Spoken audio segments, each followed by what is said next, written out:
ഞാൻ ആലോചിക്കുക, കർത്താവേ, ഈ അച്ഛൻ്റെ കുപ്പായവും ഈ വടിയും ഈ മണിയും ഈ കിലുക്കവും ഈ പുകയും ഇതൊക്കെ യേശുക്രിസ്തു ശിഷ്യന്മാർ നടന്നപ്പോൾ ഉണ്ടായിരുന്നു. അവരിങ്ങനെ ഒരു പള്ളി പണിത് അതിനകത്ത് കുർബാന നടത്തിയോ? അങ്ങനെ ഈ പട്ടത്വം ഉണ്ടായിരുന്നു. അന്ന് ഒരു അച്ഛന്മാരായിരുന്നോ? എൻ്റെ ഉള്ളിൽ തോന്നി ഇതൊന്നും ബൈബിളിലില്ല, ഇതൊക്കെ മനുഷ്യരുണ്ടാക്കിയതാണ് എന്നെൻ്റെ ഉള്ളിലേക്ക് ഒരു ഫ്ലാഷ് ഓഫ് തോട്ട് പോയി. അന്ന് ഞാൻ ആ പള്ളി വിട്ടു. എൻ്റെ ജീവിതത്തിൽ പിന്നെ ഞാൻ ആ പള്ളി കയറിയിട്ടില്ല.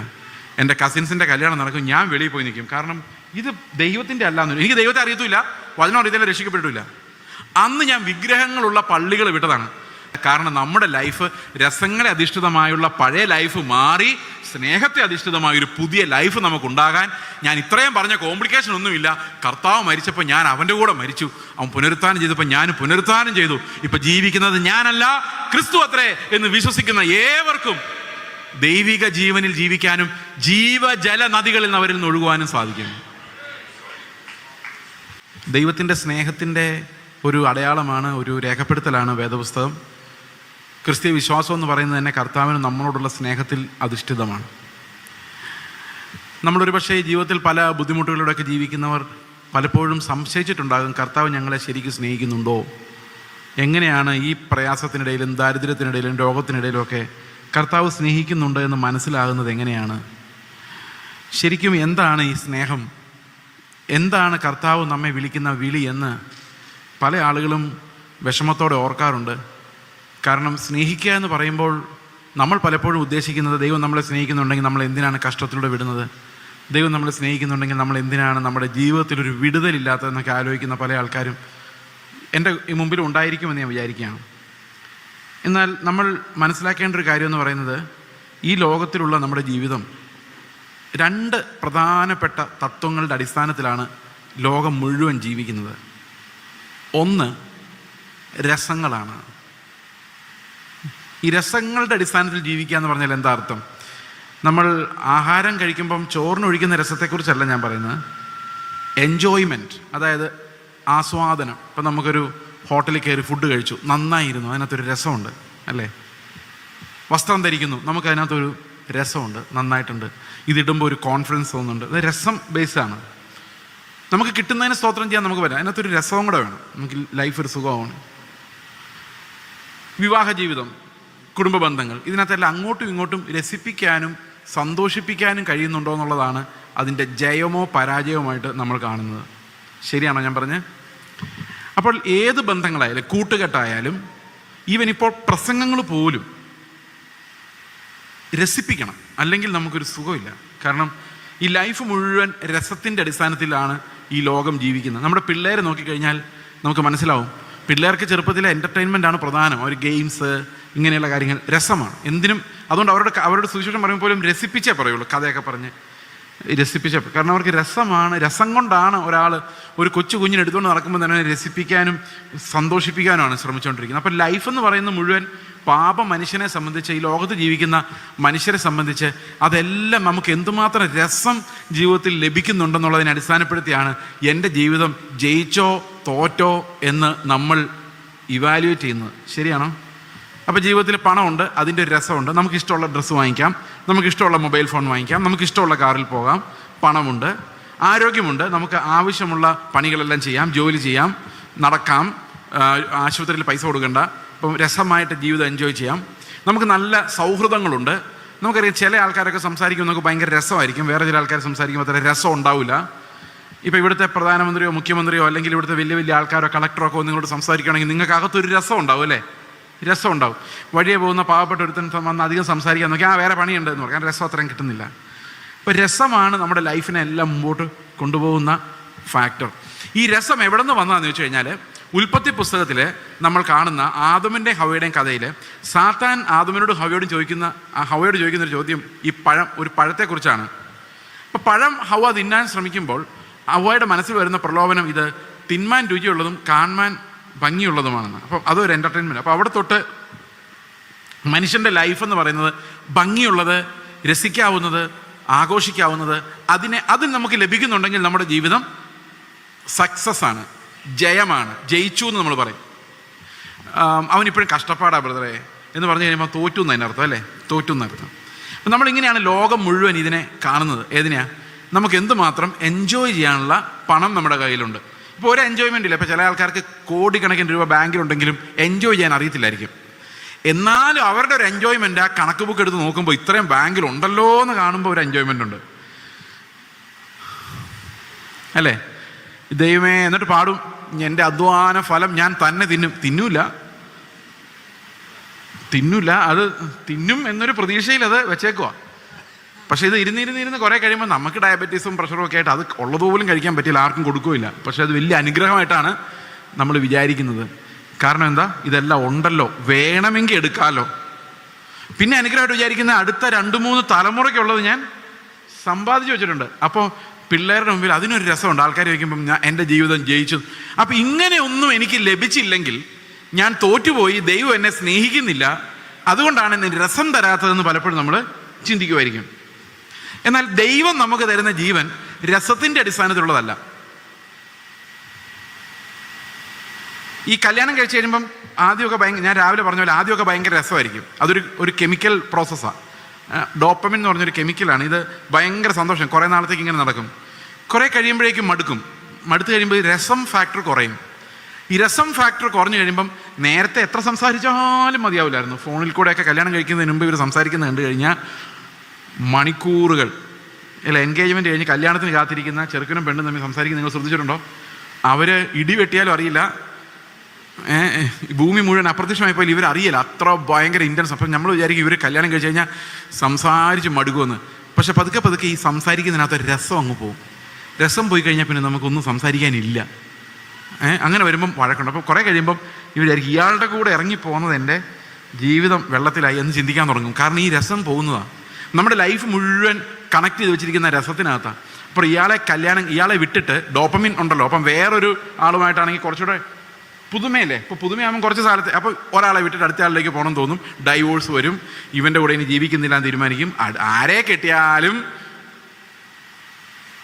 സംഭവം കുറേ കഴിയുമ്പം ഈ മടുപ്പെന്ന് പറഞ്ഞൊരു ഫാക്ടർ മനുഷ്യനുണ്ടാവും. പക്ഷെ ഇതിനെ ചിലർ അതിജീവിക്കും, ചിലർ അതിജീവിക്കില്ല, അത്രയേ ഉള്ളൂ. ഈ ലൈഫിൽ നമുക്ക് എന്തുമാത്രം രസം കിട്ടുന്നുണ്ടെന്നുള്ളതനുസരിച്ച് ആ രസം നമ്മുടെ ജീവിതത്തിൽ പിടിമുറുക്കി കഴിയുമ്പം ഡൈവോഴ്സുകളുടെ എണ്ണം വർദ്ധിക്കും. ഓക്കെ, കല്യാണം കഴിച്ച് കഴിഞ്ഞ് കുഞ്ഞുങ്ങളുണ്ട്, പ്രഗ്നൻ്റായി, അപ്പം പറയാണ് നമുക്കിപ്പം ഈ കുഞ്ഞുങ്ങളെ വളർത്താനൊക്കെയുള്ള സാമ്പത്തികമില്ല. ഇപ്പോൾ കുഞ്ഞുമായിട്ട് നമ്മുടെ എൻജോയ്മെൻറ്റിനെ അത് ബാധിക്കും. നമുക്കൊരു 5-6 വർഷം എൻജോയ് ചെയ്തിട്ട് മതി കുഞ്ഞ്, അബോർട്ട് ചെയ്തേക്കാം. അപ്പോൾ നമ്മുടെ രസത്തിന് വേണ്ടി നമ്മൾ കൊല്ലും, നമ്മുടെ രസത്തിന് വേണ്ടി നമ്മൾ ഡൈവോഴ്സ് ചെയ്യും, നമ്മുടെ രസത്തിനനുസരിച്ച് നമ്മൾ കൂട്ടുകാരെ ഉണ്ടാക്കും. പിള്ളേർ സ്കൂളിൽ പോയി കൂട്ടുകാരെ ഉണ്ടാക്കുന്നത് എങ്ങനെയാണ്? അവർക്ക് ആരോട് സംസാരിക്കുന്നതാണോ രസം. അപ്പോൾ ലൈഫിൻ്റെ മുഴുവൻ ഈ പാപത്തിൻ്റെ പവർ എന്ന് പറയുന്നത് അതിൻ്റെ പ്ലഷറിനകത്താണ്. ബൈബിളിലൊരു വാക്യമുണ്ട്, കാമുകിയായിരിക്കുന്നവൾ ജീവിച്ചിരിക്കുമ്പോഴേ ചത്തവളാകും. ശരിക്കും പറഞ്ഞാൽ അത് ഇംഗ്ലീഷിൽ അങ്ങനെയല്ല. വൺ ഹു സീക്സ് പ്ലഷർ, സുഖം രസം അന്വേഷിക്കുന്നവർ ജീവിച്ചിരിക്കുമ്പോഴേ മരിച്ചതാകുന്നു എന്നാണ്. ഈ രസം അന്വേഷിക്കുക എന്ന് പറഞ്ഞാൽ നമുക്ക് ആഹാരം കിട്ടുമ്പോൾ ആഹാരത്തിന് സ്തോത്രം എന്നല്ല, രസം ഉണ്ടോ നമ്മൾ അന്വേഷിക്കുന്നത് അല്ലേ? ഇതൊരു എൻജോയ്മെൻറ്റ്, എല്ലാത്തിലും എൻജോയ്മെൻറ്റാണ് നോക്കുന്നത്. വചനം പ്രസംഗിക്കുന്നതിനകത്തൊരു എൻജോയ്മെൻറ്റാണ്. നേരത്തെയൊക്കെ നമ്മൾ മണിക്കൂറുകൾ കിലോമീറ്ററുകൾ നടന്ന് പോയി സുവിശേഷം കേൾക്കുമായിരുന്നു. അല്ലെങ്കിൽ അന്നൊക്കെ വാഹന സൗകര്യം കുറവാണ്, എത്രയോ ദൂരെയാണ് ആളുകൾ വർഷിപ്പിന്. ഞാൻ ചെറുപ്പത്തിലെ ഓർത്തഡോക്സ് പള്ളിയിൽ പോയിക്കൊണ്ടിരുന്നത് 6 കിലോമീറ്റർ നടന്നാണ്. രാവിലെ പോകും, ഉച്ചകഴിഞ്ഞ് തിരിച്ചു വരും. കോവിഡ് വന്നതോടുകൂടി ആർക്കും എങ്ങും പോവുകയും വേണ്ട, രാവിലെ എഴുന്നേറ്റ് പല്ല് പോലും തേക്കേണ്ട, സോഫായിലോട്ട് കിടന്നു, TV ഓൺ ചെയ്യടാ, TV വർഷിപ്പ് വന്നു. അടുത്തിരിക്കുന്ന പട്ടിണി കിടക്കുകയാണെന്ന് അറിയേണ്ട കാര്യമില്ല, 1 രൂപ മുടക്കില്ല, എല്ലാ ദിവസവും പുതിയ പ്രസംഗകർ, പാസ്റ്റർമാർ ജീവിച്ചിരിപ്പുണ്ടോ എന്ന് അറിയേണ്ട കാര്യമില്ല അല്ലേ? എന്ത് സൗകര്യം, പല്ല് പോലും തേക്കണ്ട, ഇത്രയും സുഖമായിട്ട് കാലിൽ നീട്ടിരുന്ന്. അപ്പോൾ രസമെന്ന് പറയുന്ന ഫാക്ടർ നമ്മുടെ ശുശ്രൂഷകളിലേക്കും നമ്മുടെ ജീവിതത്തിലേക്കും ആരാധനയിലേക്കും എല്ലാം കടന്നു ചെന്ന് നമുക്ക് ഉറക്കെ ഒന്നും പാടാൻ പറ്റുന്നില്ല. കാരണം ഇതിപ്പോൾ കൺവെൻഷനാണ്, സഭയിൽ ചെന്നാലും ഈ എക്സ്പേർട്സ് ഇല്ലാതെ നമുക്കൊരു എൻജോയ്മെൻ്റ് ഇല്ല. ശ്രദ്ധിച്ചിട്ടുണ്ടോ? എൻ്റെ പറപറ ശബ്ദത്തിലൊരു പാട്ട് പാടിയാൽ അതിനകത്ത് എൻജോയ്മെൻറ്റ് പോരാ. മനസ്സിലാവുന്നുണ്ടോ ഞാൻ പറയുന്നത്? അപ്പം നമ്മളെല്ലാം ഈവൻ വർഷിപ്പിനെ പോലും നമ്മൾ എന്താക്കി മാറ്റിയിട്ടുണ്ട്, ഒരു എൻജോയ്മെൻറ്റ് പരിപാടിയാക്കി മാറ്റിയിട്ടുണ്ട്. ഞാനിത് പറയാൻ കാരണം യഥാർത്ഥത്തിൽ എന്തുമാത്രം നമുക്ക് എൻജോയ് ചെയ്യാൻ പറ്റുന്നുണ്ടെന്നുള്ളതല്ല നമ്മുടെ ക്രിസ്തീയ ജീവിതത്തിൻ്റെ സക്സസ് എന്ന് പറയുന്നത് എന്തുമാത്രം നമുക്ക് സ്നേഹിക്കാൻ പറ്റുന്നുണ്ടെന്നുള്ളതാണ്. ഈ മനുഷ്യൻ മുഴുവൻ ഈ എൻജോയ്മെൻറ്റും രസത്തിൻ്റെയും പുറകെ പോകുമ്പം കർത്താവിൻ്റെ സുവിശേഷം നമ്മളോട് പറയാണ്, ആകെ ഒരൊറ്റ കൽപ്പനയുള്ളൂ, ഞാൻ നിങ്ങളെ സ്നേഹിച്ചതുപോലെ നിങ്ങളും പരസ്പരം സ്നേഹിക്കും. അപ്പോൾ ഭർത്താവ് ഭയങ്കര ഇടിയാന്ന് വിചാരിച്ചോ, കള്ളു കുടിച്ചിട്ട് വന്ന്. രസമില്ല, ഒട്ടുമില്ല. പക്ഷെ അവിടെ വേറൊരു സാധനമുണ്ട്. എന്തോ? സ്നേഹം. ഈ മനുഷ്യനോട് മരിക്കുന്നവരെയുള്ള സ്നേഹം. അപ്പോൾ ഇയാൾ ചിന്തിക്കുന്നില്ല എനിക്ക് രക്ഷപ്പെടണമെന്ന്. കാരണം ഇവൻ രക്ഷപ്പെടണമെന്ന് മാത്രമേ ആഗ്രഹം. അതാണ് ഈ സ്നേഹത്തിൻ്റെ തത്വം എന്ന് പറയുന്നത്. ഇപ്പം കർത്താവ് നമ്മളോട് പറഞ്ഞ സ്നേഹം എന്ന് പറയുന്നത് സ്വയം വേറൊരാൾക്ക് വേണ്ടി നഷ്ടപ്പെടുത്തുന്ന സ്നേഹമാണ്. പക്ഷെ ഇതിന് വലിയൊരു കുഴപ്പമുണ്ട്. ഇത് നമ്മുടെ ഉള്ളിലില്ല. നമുക്കിത് ഉണ്ടാക്കാൻ പറ്റത്തില്ല. തീരുമാനമെടുത്ത് നമുക്ക് ഉണ്ടാക്കാൻ പറ്റത്തില്ല. നമുക്ക് പലതരത്തിലുള്ള സ്നേഹങ്ങൾ നമുക്ക് ഉണ്ടാക്കാം. ഉദാഹരണത്തിന് കുഞ്ഞുങ്ങളോടുള്ള സ്നേഹം. നമുക്കൊരു കുഞ്ഞുണ്ടാകുമ്പോൾ അതിൻ്റെ വാത്സല്യമുണ്ട്. അത് സ്വാഭാവികമായിട്ട് നമുക്ക് വരുന്നതാണ്. അതെല്ലാം മൃഗങ്ങൾക്കും ഉണ്ട് അല്ലേ? സസ്തനികളായ മൃഗങ്ങൾക്ക് പ്രത്യേകിച്ചും, ഈവൻ മുട്ടയിടുന്ന കോഴിക്ക് വരെയുണ്ട് കുഞ്ഞുങ്ങളോടുള്ള സ്നേഹം. അതുപോലെ വിവാഹ ബന്ധത്തിലുണ്ടാകുന്ന അനുരാഗം, അതും എല്ലാ ജീവജാലങ്ങൾക്കും ഉണ്ടാകാം. കുറേയൊക്കെ ഉണ്ട്. വളർന്ന്, അതായത് ഇച്ചിരി മെച്യൂരിറ്റി ഉള്ള ഹയർ ഓർഗാനിസംസിനെല്ലാം ഉണ്ട്. എന്നെപ്പോലിരിക്കുന്നവരോടുള്ള സ്നേഹം, അതായത് എൻ്റെ സമൂഹത്തിലുള്ളവരോട്, എൻ്റെ കുടുംബത്തിലുള്ളവരോട് എൻ്റെ അതേ ചിന്താഗതി ഉള്ളവരോടുള്ള സ്നേഹം, ഇതൊക്കെ സ്വാഭാവികമായിട്ട് ലോകത്തിലുണ്ട്. എന്നാൽ ശത്രുക്കളോടുള്ള സ്നേഹം എന്ന് പറയുന്ന ഒരു സാധനം യേശുക്രിസ്തു ഈ ഭൂമിയിലേക്ക് വരുന്നതിന് മുമ്പ് അങ്ങനെ ഒരു ആശയം പോലും ഒരു പുസ്തകത്തിലും ഇല്ല. ഇതിഹാസങ്ങളിലില്ല. അവിടെ എല്ലാം കർമ്മം ചെയ്യുന്നു പറയുന്നുണ്ട്. ഗ്രീക്ക് തത്വശാസ്ത്രം, അവന്മാരാണ് തത്വചിന്തകളുടെ എക്സ്പേർട്സ്. അതിനകത്ത് ഒരിടത്തും സ്നേഹിക്കണമെന്നൊരു കമാൻഡില്ല. രാജ്യത്തിന് വേണ്ടി മരിക്കണം എന്നുണ്ട്, അല്ലെങ്കിൽ രാഷ്ട്രീയത്തിന് വേണ്ടി മരിക്കണം എന്നുണ്ട്. ശത്രുവിനെ സ്നേഹിക്കണം എന്നുള്ള ഒരു വാക്യം, സ്നേഹം നമ്മുടെ ലൈഫിൻ്റെ തന്നെ ആധാരമാകുന്ന രീതിയിലുള്ള ഒരു സ്നേഹമെന്ന പ്രമാണമോ യേശുക്രിസ്തുവിന് മുൻപ് ഒരിടത്തും ആരും പറഞ്ഞിട്ടില്ല. ഒരു പുസ്തകങ്ങളിൽ രേഖപ്പെടുത്തിയിട്ടില്ല. ഒരു ചരിത്രത്തിലും ഇല്ല. നമ്മൾ പറയാം എല്ലാ മതവും സ്നേഹിക്കണം എന്നാണ് പറയുന്നതെന്ന്. അല്ല, ഒരു മതവും സ്നേഹിക്കണം എന്നല്ല പറയുന്നത്. ഈവൻ ക്രിസ്തു മതം, നിങ്ങൾ കാണുന്ന ഇന്നത്തെ ക്രിസ്തു മതം പോലും, നിങ്ങൾ വെളിയിൽ കാണുന്ന ആ മതം പോലും സ്നേഹിക്കണം എന്ന് പറയല. അവിടെ സഭകൾ തമ്മിൽ വഴക്കാ അല്ലേ? ആണോ? ശുശ്രൂഷകർ തമ്മിൽ വഴക്കാ, സഭാ സംഘടനകൾ തമ്മിൽ മത്സരമാ. സ്നേഹിക്കണം എന്ന് ആരും പറയല. യേശു കർത്താവ് അല്ലാതെ ലോകത്ത് ഒരാൾ പോലും ശത്രുവിനെ സ്നേഹിക്കണമെന്ന് ഒരു ഉപദേശം പറഞ്ഞിട്ടില്ല. ശ്രദ്ധിച്ചിട്ടുണ്ടത്? നിങ്ങൾ ചരിത്രം പഠിച്ചിട്ടുള്ളവരാണെങ്കിൽ ചരിത്രത്തിനകത്ത് നിന്ന് ക്രിസ്തുവിന് മുൻപുള്ള ഒരാളിൽ പോലും ഇങ്ങനൊരാശയം പോലും നമുക്ക് കാണാൻ സാധിക്കില്ല. പക്ഷെ ഇവിടെ ഒരു വലിയ പ്രോബ്ലം ഉണ്ട്. ഈ സ്നേഹമെന്ന് പറയുന്നത് നമ്മളോട് കർത്താവ് പറയുമ്പോഴും നമുക്കത് ചെയ്യാനുള്ള കഴിവില്ല, സ്നേഹിക്കാനുള്ള കഴിവ് നമുക്ക് ഇല്ല. ഇതിന് ഏറ്റവും നല്ല എക്സാമ്പിൾ, യേശുവിനൊരു ശിഷ്യനുണ്ടായിരുന്നു, പത്രോസ്. പത്രോസിന് യേശുവിനോട് ഭയങ്കര സ്നേഹമായിരുന്നു എന്നാണ് പത്രോസ് വിചാരിച്ചത്. പക്ഷെ കർത്താവ് പറഞ്ഞു, യഥാർത്ഥ സ്നേഹമുണ്ടെങ്കിൽ നീ എനിക്ക് വേണ്ടി മരിക്കേണ്ടി വരും. അങ്ങനെ കർത്താവ് നമുക്ക് വേണ്ടി മരിച്ചതാ അല്ലേ? അപ്പോൾ യഥാർത്ഥ സ്നേഹം എന്ന് പറഞ്ഞാൽ എന്താ? ദൈവിക സ്നേഹത്തിൻ്റെ പ്രത്യേകത എന്താ? എനിക്ക് ഒരാൾക്ക് വേണ്ടി മരിക്കേണ്ടി വന്നാൽ മരിക്കാനുള്ള എൻ്റെ തയ്യാറെടുപ്പാണ് ആ സ്നേഹം എന്ന് പറയുന്നത്. അതായത് എനിക്കൊരു പരിചയമില്ലാത്ത ശത്രുവായ ഒരാൾക്ക് വേണ്ടി ജീവൻ കൊടുക്കാൻ മാത്രം അവനെ സ്നേഹിക്കുക. ഇതാണ് യേശുക്രിസ്തുവിൻ്റെ പ്രമാണം എന്ന് പറയുന്നത്. ഒറ്റ പ്രമാണമുള്ളൂ. ആ പ്രമാണത്തിൻ്റെ കീഴിലാണ് ബാക്കി എല്ലാ പ്രമാണങ്ങളും. ഇപ്പൊ പത്രോസിനോട് ഒരു ദിവസം കർത്താവ് പറഞ്ഞു, നിന്നെ ഗോതമ്പ് പോലെ പാറ്റേണ്ടതിന് സാത്താൻ ആലോചന ചോദിച്ചിട്ടുണ്ട്. നിനക്ക് വലിയ കഷ്ടങ്ങൾ വരാൻ പോവാണ്. പക്ഷേ ഞാൻ പിതാവിനോട് അപേക്ഷിച്ചു നിന്റെ വിശ്വാസം പോകാതിരിക്കാൻ വേണ്ടി. ഇപ്പൊ പത്രോസ് പറയാ, കർത്താവേ നീ എന്തിനാണ് എൻ്റെ വിശ്വാസം പോകാതിരിക്കാൻ വേണ്ടി പ്രാർത്ഥിക്കുന്നത്? എനിക്ക് നിന്നെ ഭയങ്കര സ്നേഹമാണ്. പത്രോസ് അങ്ങനെ പറഞ്ഞേ, നീ ജയിലിൽ പോവുകയാണെങ്കിൽ നിന്റെ കൂടെ ജയിലിൽ പോകാനും, നീ കൊല്ലപ്പെടുകയാണെങ്കിൽ നിന്റെ കൂടെ മരിക്കാനും ഞാൻ തയ്യാറാണ്, തീരുമാനം എടുത്തതാണ്. പത്രോസ് പറഞ്ഞു അങ്ങനെയാ. കർത്താവ് പറഞ്ഞു, നേരം വെളുക്കുന്നതിന് മുമ്പ് നീ എന്നെ തള്ളി പറയും. കാരണം ഈ തീരുമാനം എടുക്കുമ്പോഴൊക്കെ നമ്മൾ ഭയങ്കര മിടുക്കന്മാരാ അല്ലേ? നാളെ മുതൽ, ഇന്ന് മുതൽ എന്നൊക്കെ പറയും. തീരുമാനം എടുക്കാൻ നമ്മൾ ഭയങ്കര മിടുക്കന്മാരാണെങ്കിലും അത് പുലർത്താനുള്ള കപ്പാസിറ്റി നമുക്കില്ല. നമുക്കറിയാം, നേരം വെളുക്കുന്നതിന് മുമ്പ് പത്രോസ് കർത്താവിന് 3 പ്രാവശ്യം തള്ളി പറഞ്ഞു. അത് വലിയ പട്ടാളക്കാരുടെ മുമ്പിലൊന്നും അല്ല തള്ളി പറഞ്ഞത്. ഒരു പെൺകുട്ടി വന്ന് പത്രോസിനോട് ചോദിക്കുക, നീ ആ ഗലീലക്കാരൻ്റെ കൂടെ ഉള്ള ആളല്ലായിരുന്നു ചോദിക്കുക. പത്രോസ് എന്നാ പറഞ്ഞില്ലേ, അവനെ ഞാൻ അറിയില്ല, ഇത് ഏത് ഗലീലക്കാരൻ. ശരിക്കും പത്രോസ് അവിടെ യേശുവിനെ ശപിക്കുമായിരുന്നു. ആണയിട്ട് പ്രാഗി എന്നാണ് അവിടെ എഴുതിയേക്കുന്നത്. വല്ലവന്മാരും വന്ന് എൻ്റെ ജീവൻ ഇപ്പോൾ അവതാളത്തിലാവുമെന്ന് പറഞ്ഞു. 6 മണിക്കൂർ മുമ്പ് എന്താ അവൻ പറഞ്ഞത്, നിനക്ക് വേണ്ടി ഞാൻ മരിക്കുമെന്ന് പറഞ്ഞിട്ട് ജസ്റ്റ് ആ രാത്രി പുലരുന്നതിന് മുമ്പാണ് തള്ളി പറയേണ്ടി വന്നു. അത്രയും കപ്പാസിറ്റിയേ മനുഷ്യനുള്ളൂ. എന്നിട്ട് അവസാനം കർത്താവ് ഇവനെ ഒന്ന് വിളിച്ചുകൊണ്ട് വരുമോ. തിബരിയാസ് കടൽ തീരത്ത് വെച്ച് കർത്താവ് പത്രോസിനോട് ചോദിക്കുക, യോഹന്നാന്റെ മകനായ ശീമോനെ, നീ ഇവരിൽ അധികമായി എന്നെ സ്നേഹിക്കുന്നോ? അപ്പൊ യോഹന്നാൻ പറയാണ്, ഉവ്വ് കർത്താവേ, എനിക്ക് നിന്നോട് സ്നേഹമുണ്ടെന്നല്ല, പ്രിയമുണ്ട്. ഈ പ്രിയവും സ്നേഹവും തമ്മിൽ ഭയങ്കര ഡിഫറൻസ് ഉണ്ട്. സ്നേഹം എന്ന് പറയുന്നതും പ്രിയം, ഇപ്പം പ്രിയം എന്ന് പറഞ്ഞാൽ ഒരു ഇഷ്ടം എന്നേ ഉള്ളൂ. ഇഷ്ടം, പ്രിയപ്പെട്ടു. പ്രിയം എന്ന് പറഞ്ഞാൽ എന്താ, ഈ ലൈക്കുന്ന, അതായത് ഇംഗ്ലീഷിലാവുന്നതിന് എഴുതിയേക്കുന്നത്, പക്ഷേ അത് ഗ്രീക്കിൽ, അത് ഒറിജിനൽ ഭാഷയിലെല്ലാം 2 വാക്കാം.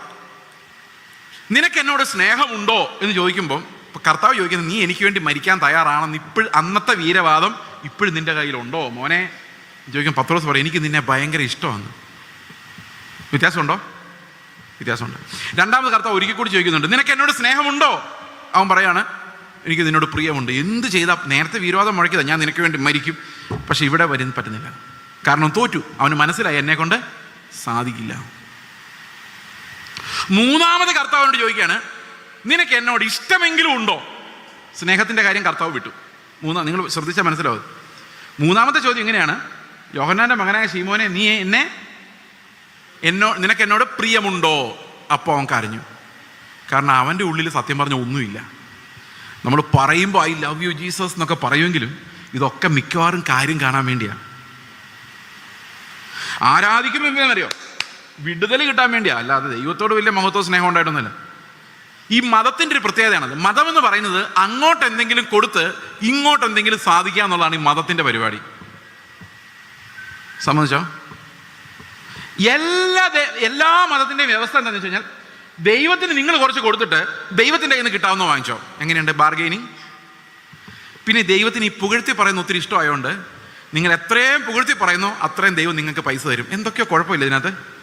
എന്തോ സ്പെല്ലിംഗ് മിസ്റ്റേക്ക് തോന്നില്ലേ? കൂടുതൽ പൈസ ഇടുന്നവനെ ദൈവം കൂടുതൽ അനുഗ്രഹിക്കും. അപ്പം മതം എന്ന് പറയുന്നത് മുഴുവൻ അങ്ങോട്ട് കൊടുത്ത് ഇങ്ങോട്ട് വാങ്ങിക്കുന്ന പരിപാടിയാണ്. എന്നാൽ കർത്താവിൻ്റെ പരിപാടി അങ്ങനെയല്ലായിരുന്നു. എല്ലാ സൗജന്യമായി നമുക്ക് തരുന്നൊരു പരിപാടിയായിരുന്നു. ഒരു ധനവാനായ മനുഷ്യൻ യേശുവിൻ്റെ പിന്നാലെ വന്നപ്പോൾ കർത്താവ് പറഞ്ഞു, നീ ഒരു കാര്യം ചെയ്യും, നിന്റെ സ്വത്തെല്ലാം വിറ്റിട്ട് നീ അതെല്ലാം നമുക്ക് കൊണ്ടുപോവാം, നമുക്കൊരു കുറേ പള്ളികൾ പണിയാന്നല്ല പറഞ്ഞു, നീ അതെല്ലാം എവിടെയെങ്കിലും കൊണ്ടുപോയി കളഞ്ഞിട്ട് നീ ഇങ്ങ് വരാനാണ് പറഞ്ഞു. അല്ലേ? അപ്പം കർത്താവ് എല്ലാം സൗജന്യമായി തരുന്ന ഒരു തത്വമാണ് വേദപുസ്തകത്തിലുള്ളത്. അപ്പം ഞാൻ പറഞ്ഞു വന്നത്, ഈ സ്നേഹം ഉരുവാകാത്തിടത്തോളം കാലം നമ്മൾ ദൈവത്തെ ആരാധിക്കുമ്പോൾ പോലും ദൈവത്തിൻ്റെ മഹത്വം കണ്ടവനെ സ്നേഹിച്ചുകൊണ്ടല്ല ആരാധിക്കുന്നത്, ഈ കൈയിടയിലൂടെ എനിക്ക് എന്തെങ്കിലും കിട്ടുമെന്ന് നോക്കിക്കൊണ്ടാണ്. ആത്മാവ് പറയുന്നത് എന്തെന്ന് കേൾപ്പാൻ ചെവിയുള്ളവൻ. ആരാധിക്കുന്നതിനിടയ്ക്ക് ഈ വിടുതൽ നോക്കിയിരിക്കരുത്, കർത്താവിനെ നോക്കിക്കൊണ്ടിരിക്കണം. ഓക്കെ?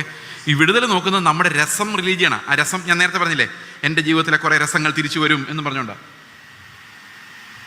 ഓക്കെ, അപ്പോൾ എന്താണ് സുവിശേഷം എന്നുള്ളതിലേക്ക് നമ്മൾ വരികയാണ്. അതായത് നമുക്ക് കർത്താവ് തന്നിരിക്കുന്ന പുതിയ നിയമത്തിൽ ഉപദേശം എന്ന് പറയുന്നത് നമുക്ക് അനുസരിക്കാൻ വളരെ പ്രയാസമുള്ള കാര്യം. അനുസരിക്കാൻ പ്രയാസം എന്നുള്ളതല്ല, അസാധ്യമായ കാര്യങ്ങളാണ്.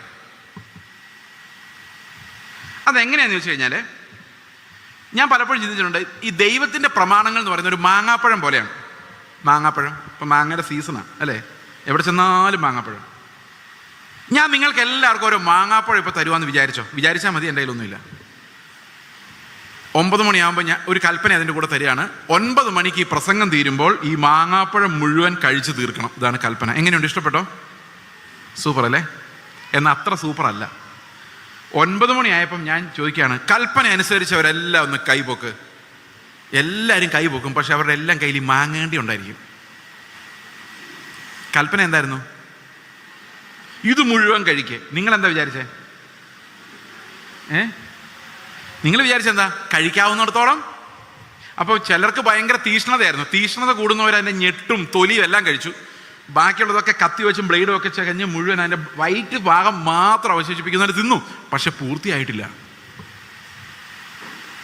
ഇത് പൂർത്തിയാക്കാൻ മനുഷ്യൻ വിചാരിച്ചാലോട്ട് സാധിക്കുകയില്ല. ഓക്കെ, ഈ ബൈബിളിൽ പറഞ്ഞിരിക്കുന്ന കൽപ്പനകൾ നമ്മൾ നോക്കിക്കഴിഞ്ഞാൽ നമ്മളെല്ലാം പാപികളായി മാറും. ഇതാണ് രാവിലെ ഞാൻ പറഞ്ഞത്. കാരണം ആരെയെ കൊണ്ട് പൂർത്തിയാക്കാൻ പറ്റാത്ത പ്രമാണം. എന്നിട്ട് കർത്താവ് പറയാണ്, ഞാൻ ഈ മാങ്ങാപ്പഴത്തെ എടുത്തു കളയാമെന്നതല്ല, പിന്നെയോ അതിനെ പൂർത്തീകരിക്കാൻ വേണ്ടി വന്നതാണ് എന്ന് പറഞ്ഞാൽ അതിനകത്തെ കട്ടിയായ ഭാഗം കർത്താവ് വരുന്നത് വരെ പൂർത്തിയാകാതെ കിടക്കുമായിരുന്നു. എന്നിട്ട് കർത്താവ് എന്ത് ചെയ്തു? ആ കട്ടിയായ ഭാഗം ഫിനിഷ് ചെയ്തു. എന്തായിരുന്നത്? കർത്താവ് പറഞ്ഞു, ആകെ ഒരു കൽപ്പനയുള്ളൂ, ഞാൻ നിങ്ങളെ സ്നേഹിക്കുന്ന പോലെ നിങ്ങളും പരസ്പരം സ്നേഹിക്കുവിൻ. അത് ആരനുസരിച്ചത്? ശരിക്കും കർത്താവ് അനുസരിച്ചത്. ഇനി നമുക്കൊരു വലിയ പ്രോബ്ലം വരുന്നു. നമുക്ക് ദൈവം തരുന്ന വാഗ്ദത്തങ്ങൾ എങ്ങനെയാണ് നമുക്ക് അങ്ങനെ സ്നേഹിക്കാൻ പറ്റുന്നത്? പറ്റുമോ? എപ്പോഴെങ്കിലും നമ്മൾ എപ്പോഴെങ്കിലും കർത്താവിൻ്റെ അടുത്ത് പോകാൻ മാത്രമുള്ള വിശുദ്ധിയോ നീതിയോ ഉള്ളവരായി മാറുമോ? നമുക്ക് എപ്പോഴെങ്കിലും കർത്താവ് പറഞ്ഞ വാഗ്ദത്തം ചെയ്ത ആ സ്നേഹത്തിൽ അധിഷ്ഠിതമായ, രസത്തിൽ അധിഷ്ഠിതമായതല്ല, സ്നേഹത്തിൽ അധിഷ്ഠിതമായ, അതായത് എന്നെ തല്ലുന്നവനോട് എനിക്ക് സ്നേഹമുണ്ടാകുന്ന, എന്നെ ഉപദ്രവിക്കുന്നവരോട് എനിക്ക് കരുണയുണ്ടാകുന്ന ആ ഒരു സ്വഭാവം എനിക്ക് കിട്ടുമോ? അത് കിട്ടുവാണെങ്കിൽ അതാണ് ഏറ്റവും വിലയേറിയ കാര്യം. കാരണം നമ്മെ ദൈവം തിരഞ്ഞെടുക്കുമ്പോൾ തന്നെ അവൻ്റെ സന്നിധിയിൽ നമ്മൾ വിശുദ്ധരും നിഷ്കളങ്കരുമാകാൻ വേണ്ടിയാണ് തിരഞ്ഞെടുത്തിരിക്കുന്നത്. ദൈവം നമ്മളെ വിളിക്കുന്നത് തന്നെ ക്രിസ്തുവിൻ്റെ സ്വഭാവമുള്ളവരായി മാറാൻ വേണ്ടിയാണ്. അവിടെ ഒരു പ്രത്യേകതയുണ്ട്. യേശു ക്രിസ്തു രസത്തിൻ്റെ അടിസ്ഥാനത്തിൽ ജീവിച്ച ആളല്ല, സ്നേഹത്തിൻ്റെ അടിസ്ഥാനത്തിൽ ജീവിച്ച ആളാണ്. അപ്പൊ ജീവിതത്തിലെല്ലാം രസമല്ല, പിന്നെ എന്താണ്? ജീവിതത്തിലെല്ലാം സ്നേഹമാണ്. അപ്പൊ രസിക്കാനുള്ളതൊന്നും നിങ്ങൾക്ക് കിട്ടിയില്ലെങ്കിലും സ്നേഹിക്കാനുള്ളതിന് ഒരു കുറവും ഉണ്ടാവില്ല. അപ്പൊ നമ്മുടെ ജീവിതം എന്ന് പറയുന്നത് സക്സസ് ആണോ ഫെയിലിയർ ആണോ എന്ന് മനസ്സിലാക്കുന്നത് എന്തുമാത്രം രസിക്കാൻ നിങ്ങൾക്ക് കഴിഞ്ഞു എന്നുള്ളതല്ല, എന്തുമാത്രം സ്നേഹിക്കാൻ നിങ്ങൾക്ക് കഴിഞ്ഞു എന്നുള്ളതാണ്. ഇതെങ്ങനെയാണ് സാധിക്കുന്നത്? നമ്മളെപ്പോഴും പരാതിയുള്ളവർ, എൻ്റെ ഭർത്താവ് ശരിയല്ല, എൻ്റെ പിള്ളേർ ശരിയല്ല, എൻ്റെ അമ്മ ഇപ്പം ശരിയല്ല, അമ്മയും എല്ലാം പരാതിയാണ്. അത് രസം തരുന്നില്ല എന്നാ. അതിന് പകരം ഇങ്ങനെ പറഞ്ഞു നോക്കിയേ, അവരെ സ്നേഹിക്കാൻ വേണ്ടി കർത്താവ് എനിക്ക് തന്നിരിക്കുന്നു.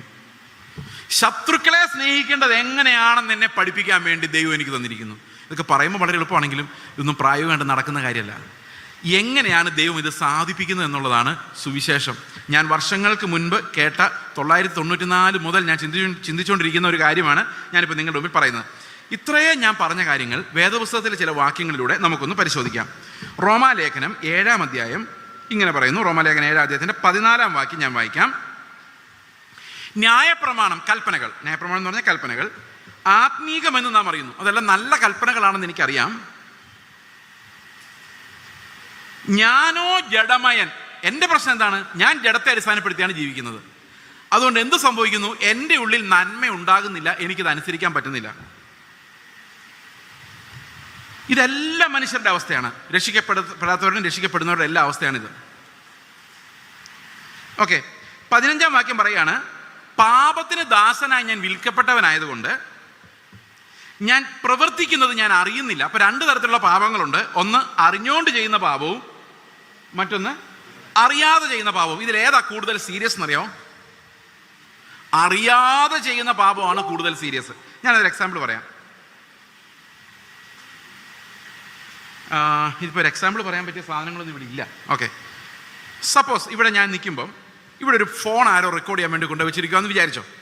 ഓക്കെ, ഞാൻ ചിന്തിക്കുകയാണ്, ഈ പ്രസംഗം തീർന്നു കഴിയുമ്പോൾ ആരും കാണുന്നില്ലെങ്കിൽ ഈ ഫോൺ അടിച്ചുകൊണ്ട് പോയേക്കാം എന്ന് ചിന്തിക്കുവാന്ന് വിചാരിച്ചോ. ചുമ്മാ എക്സാമ്പിളാണേ, ആരും പേടിക്കണ്ട. അപ്പോൾ ഇത് ഞാൻ മനഃപൂർവ്വം ചെയ്യുന്നതാണോ അറിയാതെ ചെയ്യുന്നതാണോ? മനഃപൂർവ്വം. ഈ മനഃപൂർവ്വം ചെയ്യുന്ന പാപത്തിൻ്റെ ഒരു ഗുണമുണ്ട്, എനിക്ക് വേണമെങ്കിൽ ചെയ്യാതിരിക്കാം, അല്ലേ? മനഃപൂർവ്വം ചെയ്യുന്ന പാപങ്ങളുടെ പ്രത്യേകത എന്താ? എനിക്കൊരു തീരുമാനം എടുക്കാം, വേണ്ട അതവിടെ ഇരുന്നോട്ടെ എന്ന് തീരുമാനിക്കാം. കാരണം എന്താ? എൻ്റെ മനസ്സിനകത്ത് അത് കിടക്കുന്നത്, ആ ഡിസിഷൻ, അല്ലേ? എന്നാൽ അറിയാതെ വരുന്ന പാപമോ, നമ്മൾ ചെയ്തു കഴിഞ്ഞാൽ അയ്യോ ചെയ്തല്ലോ എന്ന് അറിയുന്നത്. ചിലപ്പോൾ അറിയത്തുപോലുമില്ല, പാപം വന്നു പോകും, നമ്മൾ അറിയില്ല. ഒരു എക്സാമ്പിൾ ഞാൻ പറയാം. നിങ്ങൾ രാവിലെ നിങ്ങളുടെ വീട്ടിൽ 2 ഭിക്ഷക്കാർ വന്നു. ഒരാൾക്ക് നിങ്ങൾ 100 രൂപ കൊടുത്തു, ഒരാൾക്ക് ഒന്നും കൊടുത്തില്ല. 2 പേരും നിങ്ങളെ തിരിഞ്ഞു നിന്ന് ചീത്ത പറഞ്ഞു. ആര് ചീത്ത പറയുമ്പോഴാണ് നിങ്ങൾക്ക് കൂടുതൽ വിഷമം തോന്നുന്നേ? 100 രൂപ മേടിച്ചുകൊണ്ട് പോയ ആളല്ലേ അല്ലേ? ശരിക്കും നിങ്ങളൊരു നീതിപ്രവൃത്തി ചെയ്തപ്പം നിങ്ങളുടെ ഉള്ളിൽ ആ ആളിൽ നിന്ന് കുറേ പ്രതീക്ഷിച്ചു നിങ്ങളല്ലേ? അപ്പോൾ ഈ നീതിപ്രവൃത്തി ചെയ്യുമ്പോൾ നിങ്ങളുടെ അകത്ത് എന്താ ഉണ്ടായത്? പാപമല്ലേ ഉണ്ടായത്? ഇല്ല, മനസ്സിലായില്ല? അപ്പോൾ നമ്മൾ ആർക്കെങ്കിലും ഒരു സഹായം കൊടുത്തു കഴിഞ്ഞാൽ നമ്മൾ അയാളെ ഒന്ന് ബഹുമാനിക്കണമെന്ന് നമുക്ക് തോന്നില്ല എന്നെ? അപ്പം നിങ്ങളൊരാൾക്കൊരു കിഡ്നി ഊരി കൊടുത്തെന്ന് വെച്ചാൽ, നിങ്ങളുടെ ഒരു കിഡ്നി ഇന്നായി പിടിച്ചോന്ന് പറഞ്ഞ് കൊടുത്തു, അവൻ കള്ളു കുടിച്ചോ നിങ്ങളെ ചീത്ത പറഞ്ഞ് നിങ്ങൾക്ക് ഭയങ്കര വിഷമം തോന്നില്ലേ? എൻ്റെ കിഡ്നി പോയല്ലോ എന്ന് പറഞ്ഞു. കാരണം എന്താ?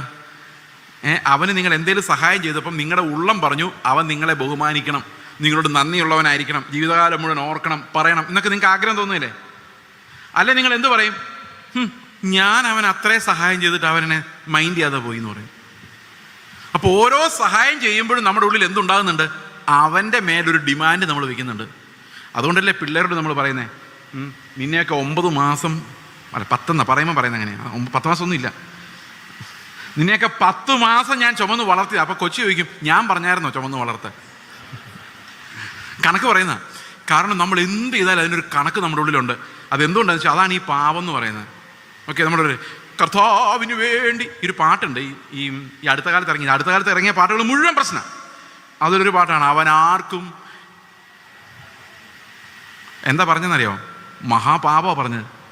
ചെറുപ്പത്തിലെ ഞാൻ കുറേ സുവിശേഷം പറയാൻ പോയിട്ടുണ്ട്, ട്രാക്ടർ കൊടുക്കാൻ പോയിട്ടുണ്ട്. ദൈവം കടക്കാരനല്ല. അപ്പം ഞാൻ ദൈവത്തിന് എന്തോ ഒരു പണി ചെയ്ത് കൊടുക്കുമായിരുന്നു. അപ്പോൾ അതിൻ്റെ പൈസ ദൈവം എനിക്ക് തരാനുണ്ട്, ഇനി ദൈവം അത് തരാതിരിക്കില്ല എന്നായി പാടിക്കൊണ്ട് നടക്കുന്നത്.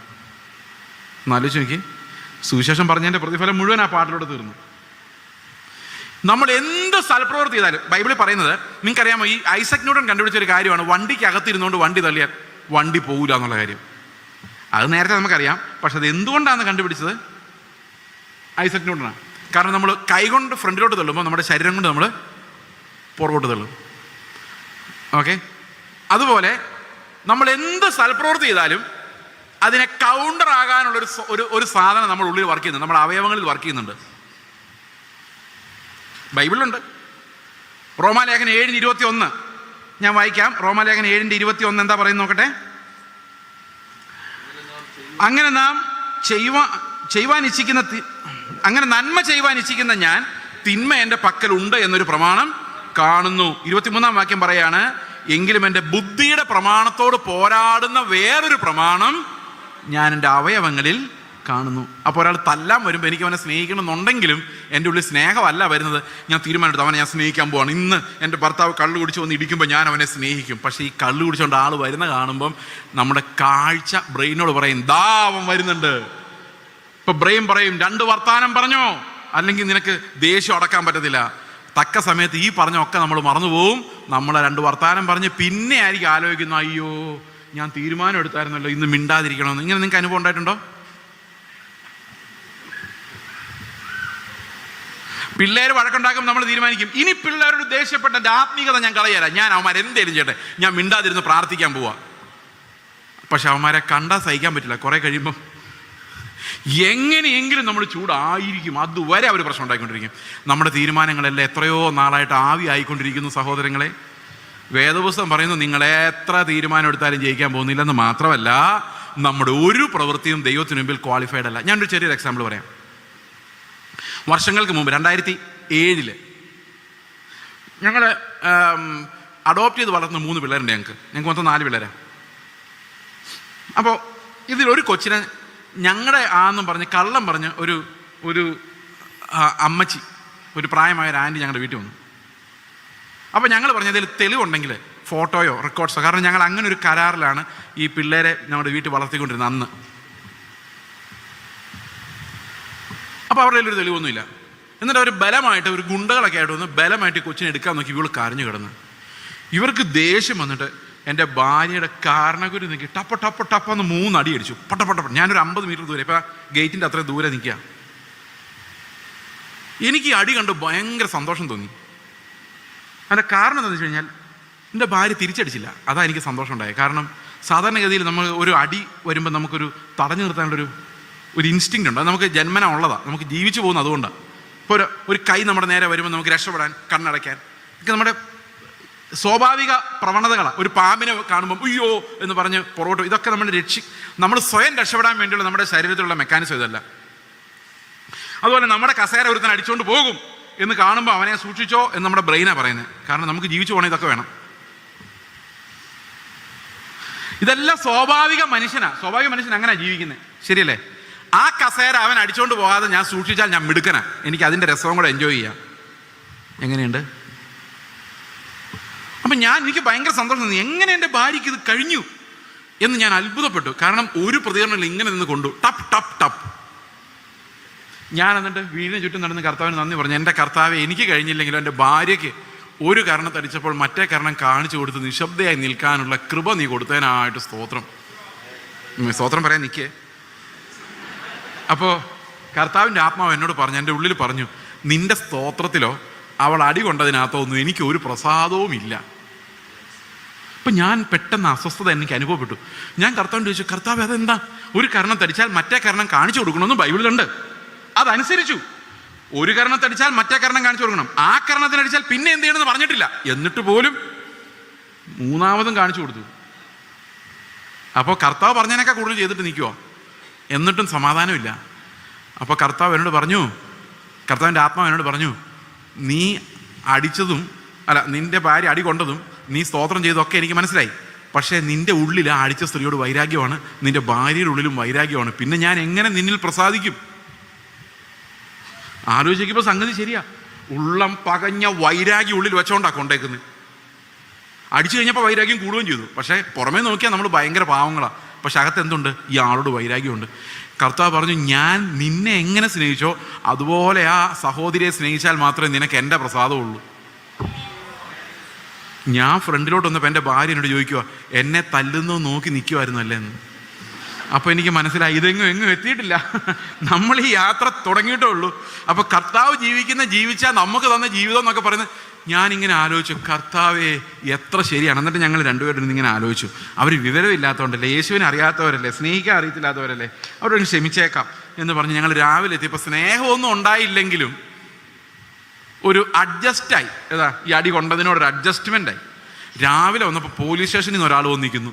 പറയാം, നിങ്ങൾ അവരെ തല്ലിന്ന് പറഞ്ഞ് പുള്ളി കേസ് കൊടുത്തിരിക്കുക വഴി പോയി. അത്രയും നേരം ഉണ്ടാക്കിയെടുത്തിരുന്ന സ്നേഹം നിമിഷ നേരം കൊണ്ട് ആവിയായിപ്പോയി. ഒരു കാര്യം എനിക്ക് മനസ്സിലായി, ഈ സ്നേഹിക്കുക എന്ന് പറയുന്ന കൽപ്പന പോലൊരു കൽപ്പന ഒരു തരത്തിലും നടക്കൂലെന്ന് മാത്രമല്ല, ഇപ്പം ഞാൻ നിങ്ങളോട് പ്രസംഗിക്കുന്ന ഈ പ്രസംഗത്തിനകത്തും കർത്താവ് ആകെ ഒരു കൽപ്പന മാത്രമേ എന്നോട് പറഞ്ഞിട്ടുള്ളൂ, അവൻ എന്നെ സ്നേഹിക്കുന്ന പോലെ ഞാൻ നിങ്ങളെ സ്നേഹിക്കുക. ഉള്ള സത്യം പറയട്ടെ, എനിക്ക് നിങ്ങളോട് അങ്ങനത്തെ സ്നേഹമൊന്നുമില്ല.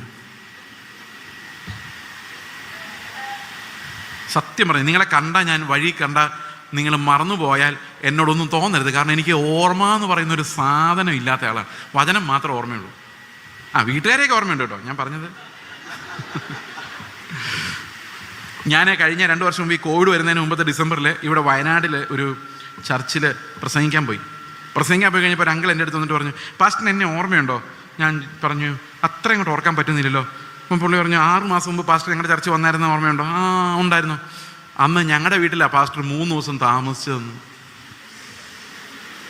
ഞാൻ തലയിൽ കൈവച്ചു. ഞാൻ ഉള്ള കാര്യം പറയുന്ന, ഈ മനുഷ്യൻ ഇവിടെ വന്നിട്ട് സ്നേഹത്തെക്കുറിച്ച് പറഞ്ഞാൽ നിങ്ങൾ പറയല്ലേ, ഞങ്ങളെ ഒന്നും കണ്ടാൽ പോലും തിരിച്ചറിയാത്ത ആ മനുഷ്യൻ എന്നാ സ്നേഹമൊന്നും പറഞ്ഞാൽ നടക്കുന്നത്. നിങ്ങൾക്കറിയാമോ, യേശു കർത്താവ് പറഞ്ഞ സ്നേഹമൊന്നും നമ്മുടെ ഈ ശരീരത്തിൽ ഉണ്ടാവില്ല. ചിലപ്പം ചില സഹോദരിമാർ പറഞ്ഞു കേട്ടില്ലേ, ഹോർമോൺ പ്രോബ്ലം ആണെന്ന് തോന്നുന്നു ബ്രദറെ, എല്ലാം ഭയങ്കര ദേഷ്യം വരുമോ? കേട്ടിട്ടുണ്ടോ ഇത്? അല്ലേ, ഇങ്ങനെ കേട്ടിട്ടുണ്ടോ? ഹോർമോൺ പ്രോബ്ലം ആണെന്ന് തോന്നുന്നു ബ്രദറെ, എനിക്ക് എല്ലാവരോടും ഭയങ്കര സ്നേഹവും കരുണയും ക്ഷമയൊക്കെ തോന്നുന്നു. അങ്ങനെ കേട്ടിട്ടുണ്ടോ? കേൾക്കില്ല, ഒരിക്കലും കേൾക്കില്ല. കാരണം നമ്മുടെ കെമിക്കലുകൾ മുഴുവൻ ബ്രെയിനിലുണ്ടാകുന്നതും നമ്മുടെ ചിന്താഗതികളും എല്ലാം ആദമിൻ്റെ മക്കളായിട്ടുണ്ടായത് കൊണ്ട് ഇതെല്ലാം ദൈവത്തിന് ശത്രുത്വമാണ്. അപ്പം ഞാൻ ഇവിടെ നീ പ്രസംഗിച്ചിട്ട് പോയാൽ എൻ്റെ പ്രസംഗത്തിന് കർത്താവ് എത്ര മാർക്ക് ഇടുമെന്നാണ് നിങ്ങൾ വിചാരിക്കുന്നത്? 0. ഞാൻ വണ്ടി ഓടിച്ച ഡ്രൈവിങ്, ഇവിടെ വന്ന് പ്രസംഗിച്ച് ഇത്ര നേരം നിന്നത്, ഇടയ്ക്ക് വെള്ളം കുടിച്ചോണ്ടാണെങ്കിലും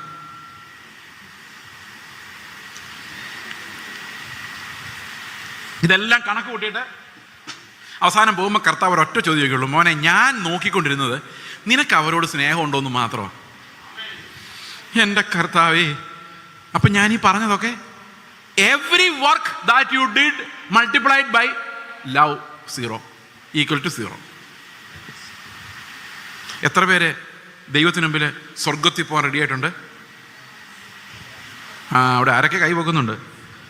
പക്ഷേ നമുക്കറിയത്തില്ല, ഈ ന്യായപ്രമാണത്തിൻ്റെ മാങ്ങാണ്ടി നമ്മൾ കാണുമ്പോഴാണ് മനസ്സിലാകുന്നത് നമ്മളെല്ലാം സീറോയിലാണ് കിടക്കുന്നുള്ള കാര്യം. ഇങ്ങനെ പറഞ്ഞുകൊണ്ട് ഞാൻ നിങ്ങളെ ഇട്ടിട്ട് പോവില്ല. അങ്ങനെ ഇട്ടിട്ട് പോയാൽ നിങ്ങൾ പ്രത്യാശയില്ലാത്തവരായി പോകും. അതുകൊണ്ട് നമ്മളെ രക്ഷിക്കാനുള്ള ദൈവത്തിൻ്റെ പദ്ധതി എന്താണെന്നും കൂടെ പറയാം. ഓക്കെ, ഇനി നമ്മൾ എങ്ങനെയാണ് ദൈവം ഒരു തരത്തിലും പരീക്ഷ ജയിക്കാൻ പറ്റാത്ത പിള്ളേരെ എങ്ങനെയാണ് ഒരു ടീച്ചർ പാസ്സാക്കി വിടുന്നത് നമുക്ക് നോക്കാം. ഓക്കെ, അപ്പം നമ്മളൊരു 10 മാർക്ക് ചോദ്യത്തിന് ഉത്തരം എഴുതിയാൽ 10ന് 0 കിട്ടുള്ളൂ. അതുപോലത്തെ പിള്ളേരെ നമ്മളെല്ലാവരും.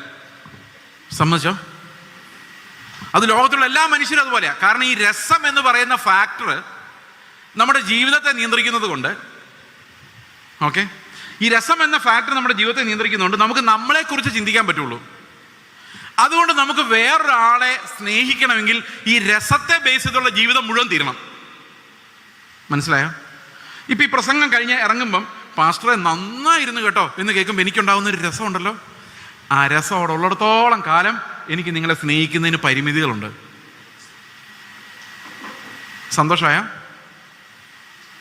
സന്തോഷമായില്ലല്ലേ? എല്ലാം മുട്ട വാങ്ങിക്കുന്ന പിള്ളേരാണെന്ന് ഇത്ര നാൾ അറിഞ്ഞില്ല. നമ്മൾ ഒത്തിരി പയറ്റി നോക്കിയതാ. നമ്മൾ പലതും ഉപേക്ഷിച്ച് നോക്കി, പല രീതിയിൽ ഫാസ്റ്റിംഗ് എടുത്ത് നോക്കി, തീരുമാനം എടുത്ത് നോക്കി. എല്ലാ ജനുവരി 1-നും ഈ ജനുവരി 1-ഓടുകൂടി ഞാൻ നന്നായി എന്ന് പറയും. അപ്പോഴും നമ്മുടെ ഉള്ളിൽ പറയുന്നുണ്ട് എന്നാലും 100% ആയിട്ടില്ല. നമുക്കൊരു 30-32 മാർക്കിനുള്ള നമ്മളിങ്ങനെ ചെയ്തിട്ടുണ്ട്. ഇനി അടുത്ത ഉപവാസ പ്രാർത്ഥനയോടുകൂടി കൺവെൻഷൻ തീരുന്നതോടെ അതും കൂടെ വിടുതലെടുത്ത് നമ്മളൊരു 35 മാർക്ക് പാസ്സാകാനുള്ള സംഘടിപ്പിച്ചാൽ ദൈവം നമ്മളെ സ്വർഗ്ഗത്തിൽ കൊണ്ടുപോകുന്ന വിശ്വസിച്ചിരിക്കുന്നവരാണ് വിശ്വാസികളിൽ വലിയൊരു പങ്കും. പക്ഷേ നിങ്ങളൊരു കാര്യം തുറന്നു പറയട്ടെ, നിങ്ങൾക്ക് ഒരിക്കലും 35 കിട്ടാൻ പോകുന്നില്ല. ഇത് നമുക്ക് ഒരു കഥയിലൂടെ നമുക്ക് മനസ്സിലാക്കാം സുവിശേഷം എന്താന്നുള്ള കാര്യം. ഓക്കെ, അപ്പൊ ലോകത്തുള്ള എല്ലാ മനുഷ്യരും പാപികളായേ അല്ലേ? ഇവിടെ വീരവാദങ്ങളില്ല. ഇനി ആർക്കെങ്കിലും ഞാൻ പാപിയല്ലെന്നല്ല, അവനവന് പാപി അല്ലെന്ന് തോന്നുന്നുണ്ടെങ്കിൽ അവർക്കുള്ളതല്ല ഈ സുവിശേഷം.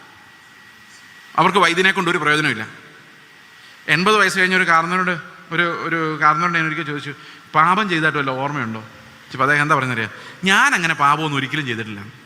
പാപം ചെയ്യാനുള്ള പ്രായമായി വരുന്നേ ഉള്ളായിരിക്കുള്ളൂ. ഒന്ന് ആലോചിച്ച് നോക്കിയേ. അപ്പോൾ അവർക്ക് കർത്താവിനെ കൊണ്ട് ഒരു പ്രയോജനമില്ല. കർത്താവ് പറഞ്ഞെന്താ, രോഗികൾക്കാണ് വൈദ്യനെ കൊണ്ട് ആവശ്യം. അപ്പൊ എത്ര പേര് രോഗികളായിട്ട് ഇവിടെ ഉണ്ടോ അവർക്ക് മാത്രമേ കർത്താവുള്ളൂ. മനസ്സിലായോ? അപ്പൊ ഇത്രയും വലിയ മാങ്ങാണ്ടി കൊണ്ട് എന്തിനാ ഈ ന്യായപ്രമാണത്തിനത് വെച്ചത്? അത് വെച്ചില്ലായിരുന്നെങ്കിൽ കുറെ പേര് ഞങ്ങൾ നീതിമാന്മാരാണെന്ന് പറഞ്ഞ് ബാക്കിയുള്ളവരെ കുറ്റം പറഞ്ഞുകൊണ്ട് നടന്നേനെ. ഇപ്പോഴേ നടക്കുന്നുണ്ട് ആ മാങ്ങാണ്ടി കാണാത്തോണ്ട് അല്ലേ? അപ്പൊ ആ മാങ്ങാണ്ടിയും കൂടെ ഇല്ലാതെ നമുക്കെല്ലാം തിന്നാൻ പറ്റുന്ന പഴം തന്നായിരുന്നെങ്കിൽ കുറെ ആൾക്കാർ ഇത് അനുസരിച്ചിട്ട് ബാക്കിയുള്ളവരെല്ലാം ചീത്ത പറഞ്ഞേനെ. അതുകൊണ്ട് കർത്താവ് എന്ത് ചെയ്തു? എല്ലാവരെയും പാപത്തിൽ തളയ്ക്കാൻ വേണ്ടി ഇങ്ങനെ ബൈബിൾ എഴുതിയേക്കുന്നത്. ഗലാത്യ ലേഖനം 3:21 പറയുന്നത്, ആകയാൽ എന്ത് ന്യായപ്രമാണം ദൈവ വാഗ്ദത്തങ്ങൾക്ക് വിരോധമോ? ഒരു നാളുമല്ല. എന്നിട്ട് അടുത്ത വാക്യത്തിൽ പറയാണ്, ജീവിപ്പിക്കാൻ കഴിയുന്ന ഒരു പ്രമാണം നൽകിയിരുന്നുവെങ്കിൽ അത് വാസ്തവമായും നീതിക്ക് ആധാരമാകുമായിരുന്നു. ജീവിക്കാൻ പറ്റുന്ന ഒരു പ്രമാണം തരുമായിരുന്നെങ്കിൽ നമുക്ക് പറയാമായിരുന്നു, ഇത് മതി, ഇങ്ങനെ ജീവിച്ചാൽ മതി, സ്വർഗ്ഗത്തിൽ പോകുന്നു. പക്ഷെ അടുത്ത വാക്യം പറയാണ്, എന്നാൽ ദൈവം എന്ത് ചെയ്തു? എല്ലാവരെയും പാപത്തിന് കീഴിൽ അടച്ചു കളഞ്ഞു. നമുക്ക് ആ വാക്യം ഒന്ന് വായിക്കാം. ഗലാത്യ ലേഖനം 3:21-22 ഞാൻ വായിക്കാം.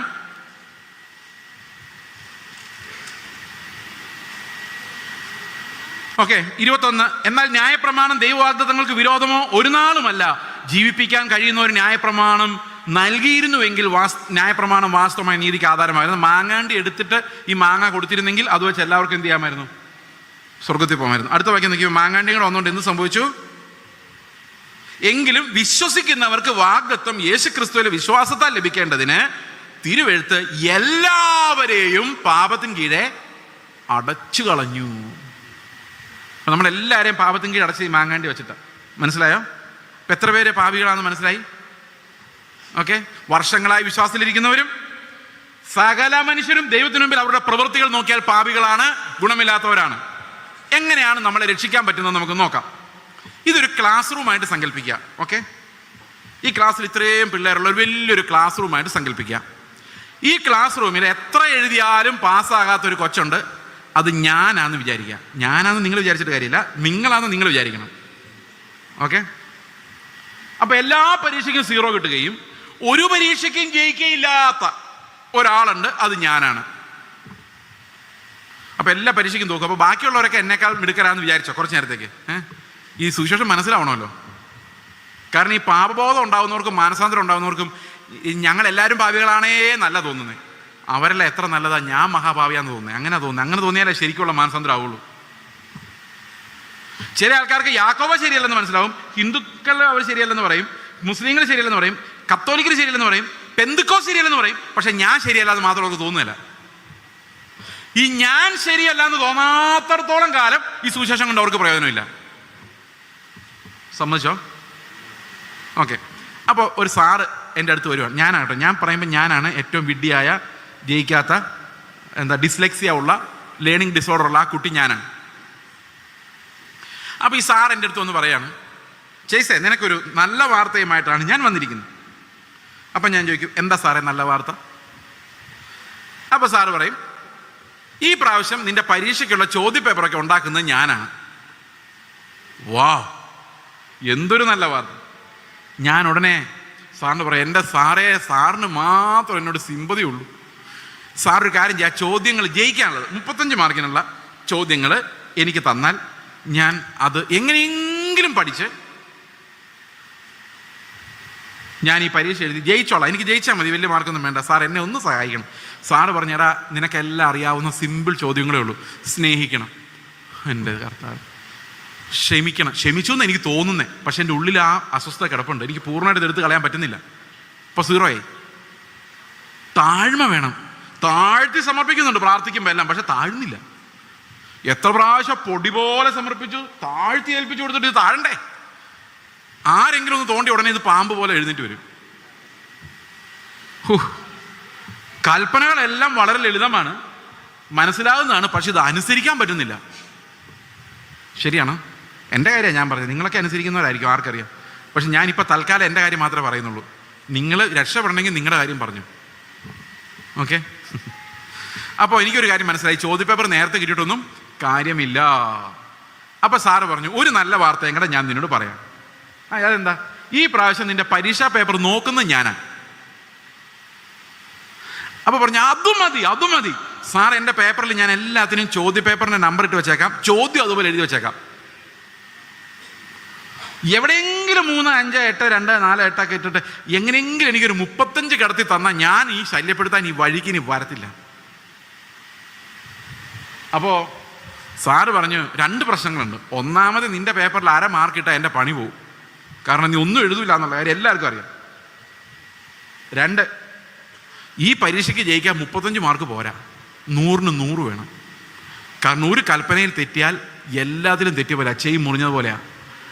അതുകൊണ്ട് ഒരൊറ്റ ആൻസർ പാളിപ്പോയാൽ നരകത്തിൽ കിടക്കും. 100ന് 100 ഇല്ലാതെ രക്ഷപ്പെടാൻ പറ്റില്ല. അപ്പം ഞാൻ പറഞ്ഞു, എൻ്റെ സാറേ, ഇന്നലെ വരെ കുറച്ച് സമാധാനം ഉണ്ടായിരുന്നു.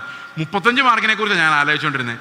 ഞാൻ വിചാരിച്ചു വെള്ളവസ്ത്രം ധരിച്ച് ക്ലീൻ ഷേവും ചെയ്ത് നല്ല സ്മാർട്ടായിട്ട് നടന്ന കർത്താവ് ഒരു 20 മാർക്ക് കിട്ടും.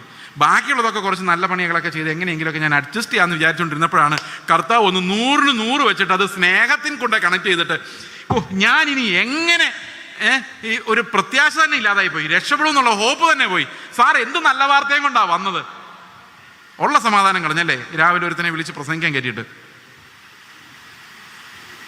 ശരിയല്ലേ? നിങ്ങൾ പലരും ഉള്ളിൽ ചിന്തിക്കുന്നില്ല, എൻ്റെ ദൈവമേ ഞങ്ങളെല്ലാം പോക്കാണല്ലോ. വിഷമിക്കണ്ട, 3ാമത്തെ നല്ല വാർത്ത വരുന്നുണ്ട്. അപ്പം സാറ് പറഞ്ഞു, മോനെ വിഷമിക്കണ്ട, ഒരൊറ്റ നല്ല വാർത്തയും കൂടെ ഉണ്ട്. അതെന്താ? നല്ല വാർത്ത എന്നാന്ന് വെച്ച് കഴിഞ്ഞാൽ, നിന്നെ കൊണ്ട് ഈ പരീക്ഷ എഴുതാൻ പറ്റില്ലെന്നുള്ള കാര്യം ഗവൺമെൻറ്റിന് മനസ്സിലായിട്ടുണ്ട്. കൺസൾട്ടൻ്റ്, സൈക്കോളജിക്കൽ കൺസൾട്ടൻസ്, അതായത് സൈക്യാട്രിസ്റ്റുകളുടെ സർട്ടിഫിക്കറ്റ് ഉണ്ട്. ഇവന് ഡിസ്ലെക്സിയാണ്, ഇവന് എക്സാം എഴുതാനുള്ള കഴിവില്ല. അതുകൊണ്ട് നിനക്കൊരു സ്ക്രൈബിനെ വെച്ച്, ഒരു എഴുത്തുകാരനെ വെച്ച് എക്സാം എഴുതാം. അതായത് അതങ്ങനെ കേരള ഗവൺമെൻറ് റൂളുണ്ട്, നിങ്ങൾക്കറിയാം അത്. അപ്പോൾ ഒരു സ്ക്രൈബിനെ വെച്ച് എക്സാം എഴുതി. അപ്പോൾ ഞാൻ പറഞ്ഞു, എൻ്റെ സാറേ, സ്ക്രൈബിനെയും കൊണ്ട് എന്താ കാര്യം? ഞാൻ പറഞ്ഞു കൊടുത്താലല്ലേ സ്ക്രൈബ് എഴുതുള്ളൂ.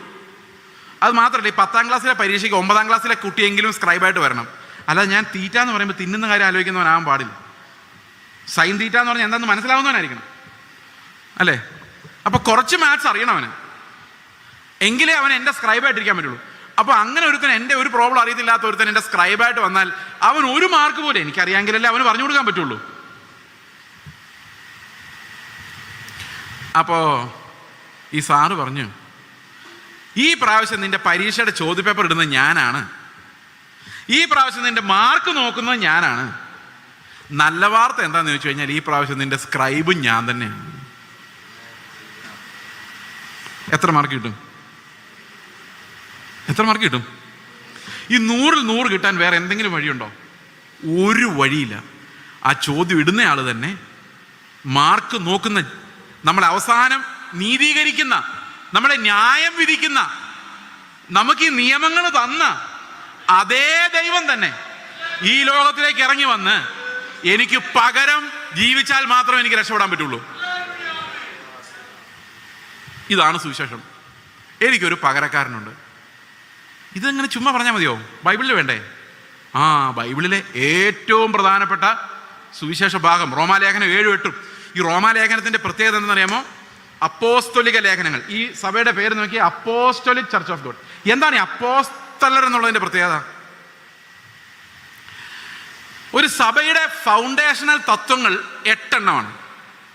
മാനസാന്തരം, സ്നാനം, പരിശുദ്ധാത്മ പ്രാപണം, വേർപാട്, അടുത്തത് അപ്പോസ്തലന്മാരുടെ ഉപദേശം കേൾക്കുക, കൂട്ടായ്മ ആചരിക്കുക, അപ്പം നുറുക്കുക, പ്രാർത്ഥന കഴിക്കുക. 8 എണ്ണമായോ? 7 ആക്കണ്ട, 8 ഉണ്ട്. ഇതിൽ 5-ാമത്തതാണ് അപ്പോസ്തലന്മാരുടെ ഉപദേശം കേൾക്കുക എന്ന് പറഞ്ഞാൽ. അപ്പോസ്തലന്മാരുടെ ഉപദേശം എവിടെ ഉണ്ടെന്നറിയോ? ഈ സ്റ്റേജ് നിൽക്കുന്ന ഞങ്ങളുടെ കയ്യിലല്ല അതിരിക്കുന്നേ, ഈ പുസ്തകം എഴുതിയ അപ്പോസ്തലന്മാരുടെ കയ്യിലാണ്. അപ്പോൾ ഏത് സഭയുടെയും അടിസ്ഥാനം എന്ന് പറയുന്നത് എന്തോ? ഈ അപ്പോസ്തലന്മാരുടെ ഉപദേശം. റോമാലേഖനം മുതൽ യൂദായുടെ ലേഖനം വരെ പൗലോസും മറ്റ് അപ്പോസ്തലന്മാരും നമുക്ക് എഴുതി തന്ന വചനങ്ങളാണ് ഒരു സഭയുടെ അടിസ്ഥാനം എന്ന് പറയുന്നത്. ഈ സഭയിൽ ഈ അടിസ്ഥാനങ്ങളിൽ പറയുന്ന ഒരു കാര്യമാണ്, ഈ അതിഭയങ്കരമെന്ന് നമുക്ക് തോന്നുന്ന മാങ്ങാണ്ടി പോലെ കഠിനമായ ആ കൽപ്പനകളെ എങ്ങനെയാണ് നമ്മൾ അനുസരിക്കേണ്ടത് എന്ന് നമ്മളെ പഠിപ്പിക്കുന്നത് ഈ അപ്പോസ്തലിക ലേഖനങ്ങളാണ്. നമുക്ക് നോക്കാം യേശു എങ്ങനെയാണ് എനിക്ക് പകരക്കാരനായി വരുന്നത്. റോമാലേഖനം 7-ാം അധ്യായത്തിലാണ് നമ്മൾ ഇത്രയും നേരം വായിച്ചുകൊണ്ടിരുന്നത്. ഓർമ്മയുണ്ടോ? 7-ാം അധ്യായം. ഇനി 8-ാം അധ്യായത്തിൻ്റെ 3-4 വാക്യങ്ങൾ നമുക്ക് നോക്കാം. 8-ാം അധ്യായത്തിൻ്റെ ഞാൻ വായിക്കാം. ആരെങ്കിലും വായിക്കുന്നവരുണ്ടോ ഇവിടെ? എങ്ങനെ മൈക്ക് പോയിട്ട് അങ്ങനത്തെ പരിപാടി ഉണ്ടോ? ഞാൻ തന്നെ വായിക്കാം. ഓക്കെ, ഞാനൊരു വലിയ മിസ്റ്റേക്ക് ചെയ്തത്, കണ്ണട എടുത്തില്ല, അതുകൊണ്ടാണ് കഷ്ടം. ജഡത്താലുള്ള ബലഹീന നിമിത്തം ന്യായപ്രമാണത്തിന് കഴിയാത്തതിനെ സാധിപ്പിക്കാൻ, അതായത് നമ്മുടെ ജഡം ബലഹീനമായതുകൊണ്ട്, ഞാനതിൽ ഇത്ര നേരം പറഞ്ഞുകൊണ്ടിരുന്നത്, നമ്മുടെ ശരീരം ബലഹീനമായതുകൊണ്ട്, ഇതിൽ നല്ല ഹോർമോണുകളൊന്നും ഉണ്ടാകാത്തത് കൊണ്ട് ന്യായപ്രമാണം നിറവേറുന്നില്ല. ഇപ്പം ന്യായപ്രമാണത്തിന് എന്ത് ചെയ്യാൻ പറ്റുന്നില്ല? നിയമങ്ങൾക്ക് നമ്മളെ നീതീകരിക്കാൻ പറ്റുന്നില്ല. ഇപ്പം നമ്മൾ സ്കൂളിലെ നിയമങ്ങൾ നോക്കി, ഒരു കുട്ടി ഒരു സ്കൂളിലേക്ക് ചെന്ന് കഴിഞ്ഞാൽ അവിടെ കുറേ നിയമങ്ങളുണ്ടായിരിക്കും. ആ നിയമങ്ങൾ എന്തിനു വേണ്ടി? അവനെ നല്ല കുട്ടിയാക്കാൻ വേണ്ടിയാ അല്ലേ? ആണോ അല്ലയോ? ഒരു വീട്ടിൽ നിയമങ്ങൾ ഉണ്ടാകുന്നത് എന്തിനു വേണ്ടിയാ? നല്ല കുട്ടിയാക്കി വളർത്താൻ വേണ്ടിയാ അല്ലേ? അവർക്ക് പിള്ളേർക്ക് നിയമങ്ങളൊന്നും ഇഷ്ടമില്ലെങ്കിലും അതെല്ലാവരുടെ സ്വഭാവം നന്നാൻ വേണ്ടിയാണ് കൊടുക്കുന്നത്. ഒരു ഓഫീസിൽ ചെന്ന് ജോലി ചെയ്ത് കഴിഞ്ഞാൽ അവിടെ കുറേ പ്രമാണങ്ങളുണ്ട്, അവിടെ നീതിയോടെ കാര്യങ്ങൾ നടക്കാൻ വേണ്ടിയാ അല്ലേ? ഇന്ത്യക്ക് കുറേ നിയമങ്ങളുണ്ട്, അതെല്ലാം നീതിയോടെ നടക്കാൻ വേണ്ടിയാ. എന്നാൽ വേദപുസ്തകത്തിലെ പ്രമാണങ്ങൾ എന്തിനാ വെച്ചിരിക്കുന്നത് വെച്ച് കഴിഞ്ഞാൽ കർത്താവില്ലാതെ നീ രക്ഷപ്പെടില്ല എന്ന് നമ്മളെ ബോധ്യപ്പെടുത്താൻ വേണ്ടിയാണ്. എത്ര പേർക്ക് മനസ്സിലായി? ഈ നിയമങ്ങൾ കാണുമ്പോൾ എനിക്ക് മനസ്സിലാവുന്നത് എന്തെന്നറിയോ? എൻ്റെ കർത്താവേ, എന്നെ കൊണ്ട് ഇത് ഒരിക്കലും സാധിക്കില്ല, ഞാൻ പാപിയായ ഒരു മനുഷ്യൻ, എന്നോട് കരുണയുണ്ടാകണമേ എന്ന് എൻ്റെ ഉള്ളിൽ തോന്നുക ചെയ്യുന്നത്. അത് വേദപുസ്തകത്തിലെ പ്രമാണത്തിന് മാത്രമേ അങ്ങനൊരു മാനസാന്തരം നമ്മുടെ ഇടയിൽ ഉണ്ടാക്കാൻ പറ്റുള്ളൂ. ബാക്കി ഏത് പ്രമാണം നമ്മൾ കേട്ടാലും ഇന്നു മുതൽ ഞാൻ അങ്ങനെ ആയേക്കാം. ഓക്കെ, ഞാനൊരു എക്സാമ്പിൾ പറയാം. ഞാൻ വളരെ നാളുകൾ വെജിറ്റേറിയൻ ആകണമെന്ന് വിചാരിച്ചിരുന്ന ആളാണ്. അതായത് ചെറുപ്പത്തിൽ ഞാൻ അങ്ങനെ ആയിരുന്നു. എനിക്കൊരു പോളിസി ഉണ്ടായിരുന്നു, എന്തിനാണ് നമ്മൾ ആഹാരം കഴിക്കാൻ വേണ്ടി കൊല്ലുന്നത് എന്നുള്ളതായിരുന്നു എൻ്റെ ചോദ്യം. ഞങ്ങൾ കോളേജ് പഠിച്ചുകൊണ്ടിരിക്കുന്ന കാലത്തൊക്കെ ഞാൻ അതിനെക്കുറിച്ച് ഒരു ആർട്ടിക്കിൾ, ലേഖനങ്ങളൊക്കെ എഴുതിയിട്ടുണ്ട്. എന്തുകൊണ്ടൊരു മനുഷ്യൻ വെജിറ്റേറിയൻ ആയിരിക്കണം എന്നൊക്കെ പറഞ്ഞു. പിന്നെ സുവിശേഷ വേല ഇറങ്ങിയപ്പോൾ എല്ലാം കഴിച്ചു. പക്ഷേ ഒരു തീരുമാനം, ഞാൻ ഇന്നു മുതൽ മാംസം കഴിക്കുന്നില്ല. അങ്ങനെ തീരുമാനം എടുത്താൽ നമുക്കത് മാനുഷികമായിട്ട് കഴിയുന്ന കാര്യമാണ്. സംബന്ധിച്ചാൽ ഞാൻ പറഞ്ഞ ഒരു എക്സാമ്പിൾ, സിഗരറ്റ് വലിക്കുന്ന ഒരാൾക്ക് ഞാൻ ഇന്നു മുതൽ സിഗരറ്റ് വലിക്കുന്നില്ല എന്ന് തീരുമാനിച്ചാൽ അത് മാനുഷികമായിട്ട് കഴിയുന്ന കാര്യമാണ്. ഇനി അഥവാ കഴിഞ്ഞില്ലെങ്കിൽ ഏതെങ്കിലും കൗൺസിലർ എടുത്ത് കൊണ്ടുവന്നോ അല്ലെങ്കിൽ എന്തെങ്കിലും മരുന്ന് കൊടുത്തോ എങ്ങനെയെങ്കിലും അവനെ ജയിലിനകത്തിട്ടോ എങ്ങനെയെങ്കിലും അത് ശരിയാക്കി എടുക്കാൻ പറ്റും. കാരണം എന്താ? ഈ കൽപ്പനകളെല്ലാം എന്തിനു വേണ്ടിയാണ്? നമ്മളെ നന്നാക്കാൻ വേണ്ടിയാണ്. എന്നാൽ യേശുക്രിസ്തുവിൻ്റെ പ്രമാണം നമ്മൾ വായിക്കുമ്പോഴാണ് മനസ്സിലാകുന്നത് ഇത് ഞാൻ തീരുമാനം എടുത്താലൊന്നും നടക്കൂലെന്നും മാനുഷികമായിട്ട് ഇത് പറ്റത്തില്ലെന്നും ഞാൻ രാവിലെ പറഞ്ഞ പോലെ ഈ ജന്മത്തിത് സാധിക്കില്ല. അപ്പൊ ജഡത്തിന്റെ ബലഹീന നിമിത്തം ദൈവത്തിന്റെ പ്രമാണം നിറവേറുന്നില്ല. നമ്മളിൽ ആരിലും ആ സ്നേഹം നിറഞ്ഞു കാണുന്നില്ല. അതുകൊണ്ട് കർത്താവ് എന്ത് ചെയ്യുന്നറിയാമോ? ജഡത്താലുള്ള ബലഹീന നിമിത്തം ന്യായപ്രമാണത്തിന് സാധിക്കാത്തതിനെ സാധിപ്പിക്കാൻ ദൈവം എന്ത് ചെയ്തു? തൻ്റെ പുത്രനെ പാപജഡത്തിന്റെ സദൃശ്യത്തിൽ, അതായത് എന്നെ പോലിരിക്കുന്ന ഒരു ശരീരവുമായിട്ട്, അപ്പം എനിക്ക് പകരക്കാരനായിട്ട് എൻ്റെ സ്ഥാനത്ത് ദൈവം എനിക്ക് പകരം അയച്ചു. മനസ്സിലായോ? അപ്പോൾ എനിക്കൊരു പകരക്കാരനുണ്ടായി. ഓക്കെ. അപ്പോൾ നിങ്ങൾ ചോദിക്കും, ഈ യേശു കർത്താവ് 2000 വർഷങ്ങൾക്ക് മുമ്പല്ലേ അനുസരിച്ചത്, അപ്പം നമ്മളിപ്പോൾ അനുസരിക്കേണ്ടതെന്നല്ലേ നിങ്ങൾ ഉള്ളിൽ വന്നില്ലേ ചോദ്യം? അതാണ് കാര്യം. അപ്പോൾ യേശു കർത്താവ് എന്ത് ചെയ്തു? ഞാൻ അനുഭവിക്കേണ്ടതുപോലെ പ്രലോഭനങ്ങളെ നേരിട്ടു, ജയിച്ചു, അനുസരിച്ചു, തികഞ്ഞവനായി. മനസ്സിലായോ? എവിടെ വരെ സ്നേഹിച്ചു? മരണം വരെ സ്നേഹിച്ചു. എവിടെ വരെ ക്ഷമിച്ചു? മരണം വരെ ക്ഷമിച്ചു. എന്തോരം അനുസരിച്ചു? മരണം വരെ അനുസരിച്ചു.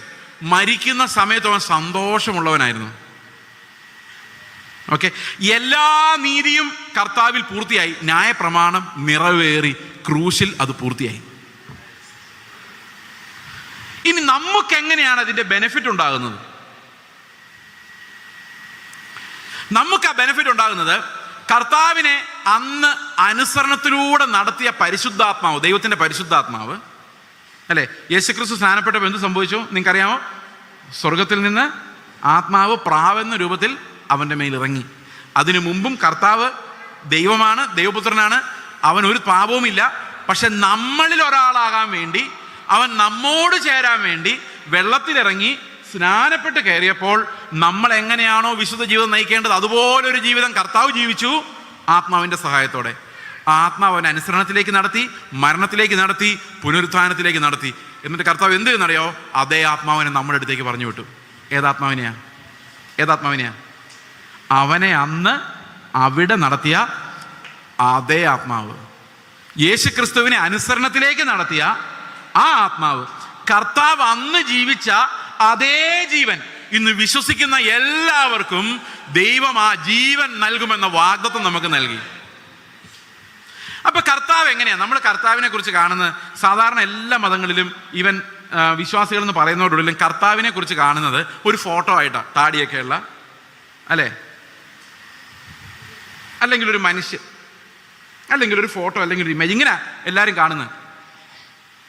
പക്ഷെ യേശുക്രിസ്തു അങ്ങനെ അല്ല ഇപ്പൊ സ്വർഗത്തിലുള്ളത്. അതുമാത്രമല്ല, അവൻ നമ്മുടെ ഹൃദയത്തിലുള്ളത് ആത്മാവായിട്ടാണ്, അവന്റെ ജീവനാണ് നമുക്ക് തന്നേക്കുന്നത്. അപ്പൊ കർത്താവിനെ നമ്മൾ അറിയാൻ പോകുന്നത് ദൂരെ ഇരിക്കുന്ന ഒരു ഫോട്ടോ ആയിട്ടല്ല, എൻ്റെ ഹൃദയത്തിലുള്ള എൻ്റെ ജീവനായിട്ടാണ്. മനസ്സിലാവുന്നുണ്ടോ വ്യത്യാസം? അപ്പൊ ഓരോ സമയത്തും ഞാൻ കർത്താവിനെ അറിയുന്നത് എങ്ങനെയാണ്? അവൻ എനിക്ക് പകരക്കാരനായി എൻ്റെ ഉള്ളിൽ വസിക്കുന്നു എന്നുള്ളതാണ്. ഇതാണ് വിശ്വാസം. ഇപ്പൊ വിശ്വാസം എന്താ? ഞാനല്ല, ക്രിസ്തു അത്രേ ജീവിക്കുന്നത്. ഞാൻ ഇപ്പോൾ ജീവിക്കുന്ന ജീവിതം എൻ്റെ ജീവിതം. ഇപ്പം നിങ്ങൾ എന്നെ നോക്കിക്കഴിഞ്ഞാൽ സ്നേഹമില്ലാത്ത, ഒരു മൈൻഡും ഇല്ലാത്ത, എല്ലാത്തിനും 0 വാങ്ങിക്കുന്ന ഒരുത്തൻ ഇവിടെ നിന്ന് ഇങ്ങനെ പ്രസംഗിക്കുകയാണ്. പക്ഷേ എനിക്കൊരു വിശ്വാസമുണ്ട്. എന്താണെന്നറിയോ? ഞാനല്ല ഇപ്പം നിങ്ങളോട് സംസാരിക്കുന്നത്, ക്രിസ്തുവാണ്. കർത്താവിന് എന്ത് സ്നേഹത്തോടെ നിങ്ങളോട് സംസാരിച്ചുള്ളതെന്നറിയോ? കാരണം കർത്താവ് വന്ന് 5000 പുരുഷന്മാരും വേറെ അനേകം സ്ത്രീകളും സംഘങ്ങളും ഉള്ള ഒരു വലിയ സഭയോട് 3 ദിവസം നിർത്താതെ സംസാരിച്ചു.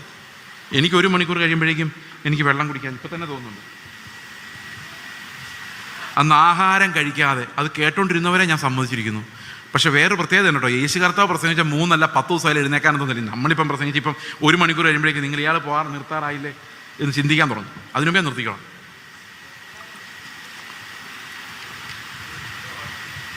അപ്പൊ ഞാൻ വിശ്വാസത്താൽ നോക്കുമ്പോൾ ഞാനല്ല, ക്രിസ്തു അത്രയെന്ന് പറയുമ്പം ഞാനല്ല, എനിക്കൊരു പകരക്കാരനുണ്ട്. ഈ പകരക്കാരൻ എന്താ ചെയ്യുന്നതെന്നറിയോ?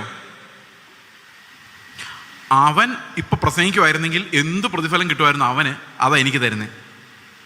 എത്ര പേർക്ക് മനസ്സിലായി ഞാൻ പറഞ്ഞത്? അവന്റെ നീതിയാ, അവന്റെ അനുസരണമാണ് വിശ്വാസത്താൽ. ഇനി അടുത്ത വാക്യം നോക്കി, 4-ാം വാക്യം നോക്കി. യേശുക്രിസ്തു എനിക്ക് വേണ്ടി അയക്കപ്പെട്ടു, എൻ്റെ സ്ഥാനത്ത് എന്നെ പോലെ ഒരു പകരക്കാരൻ വന്നു.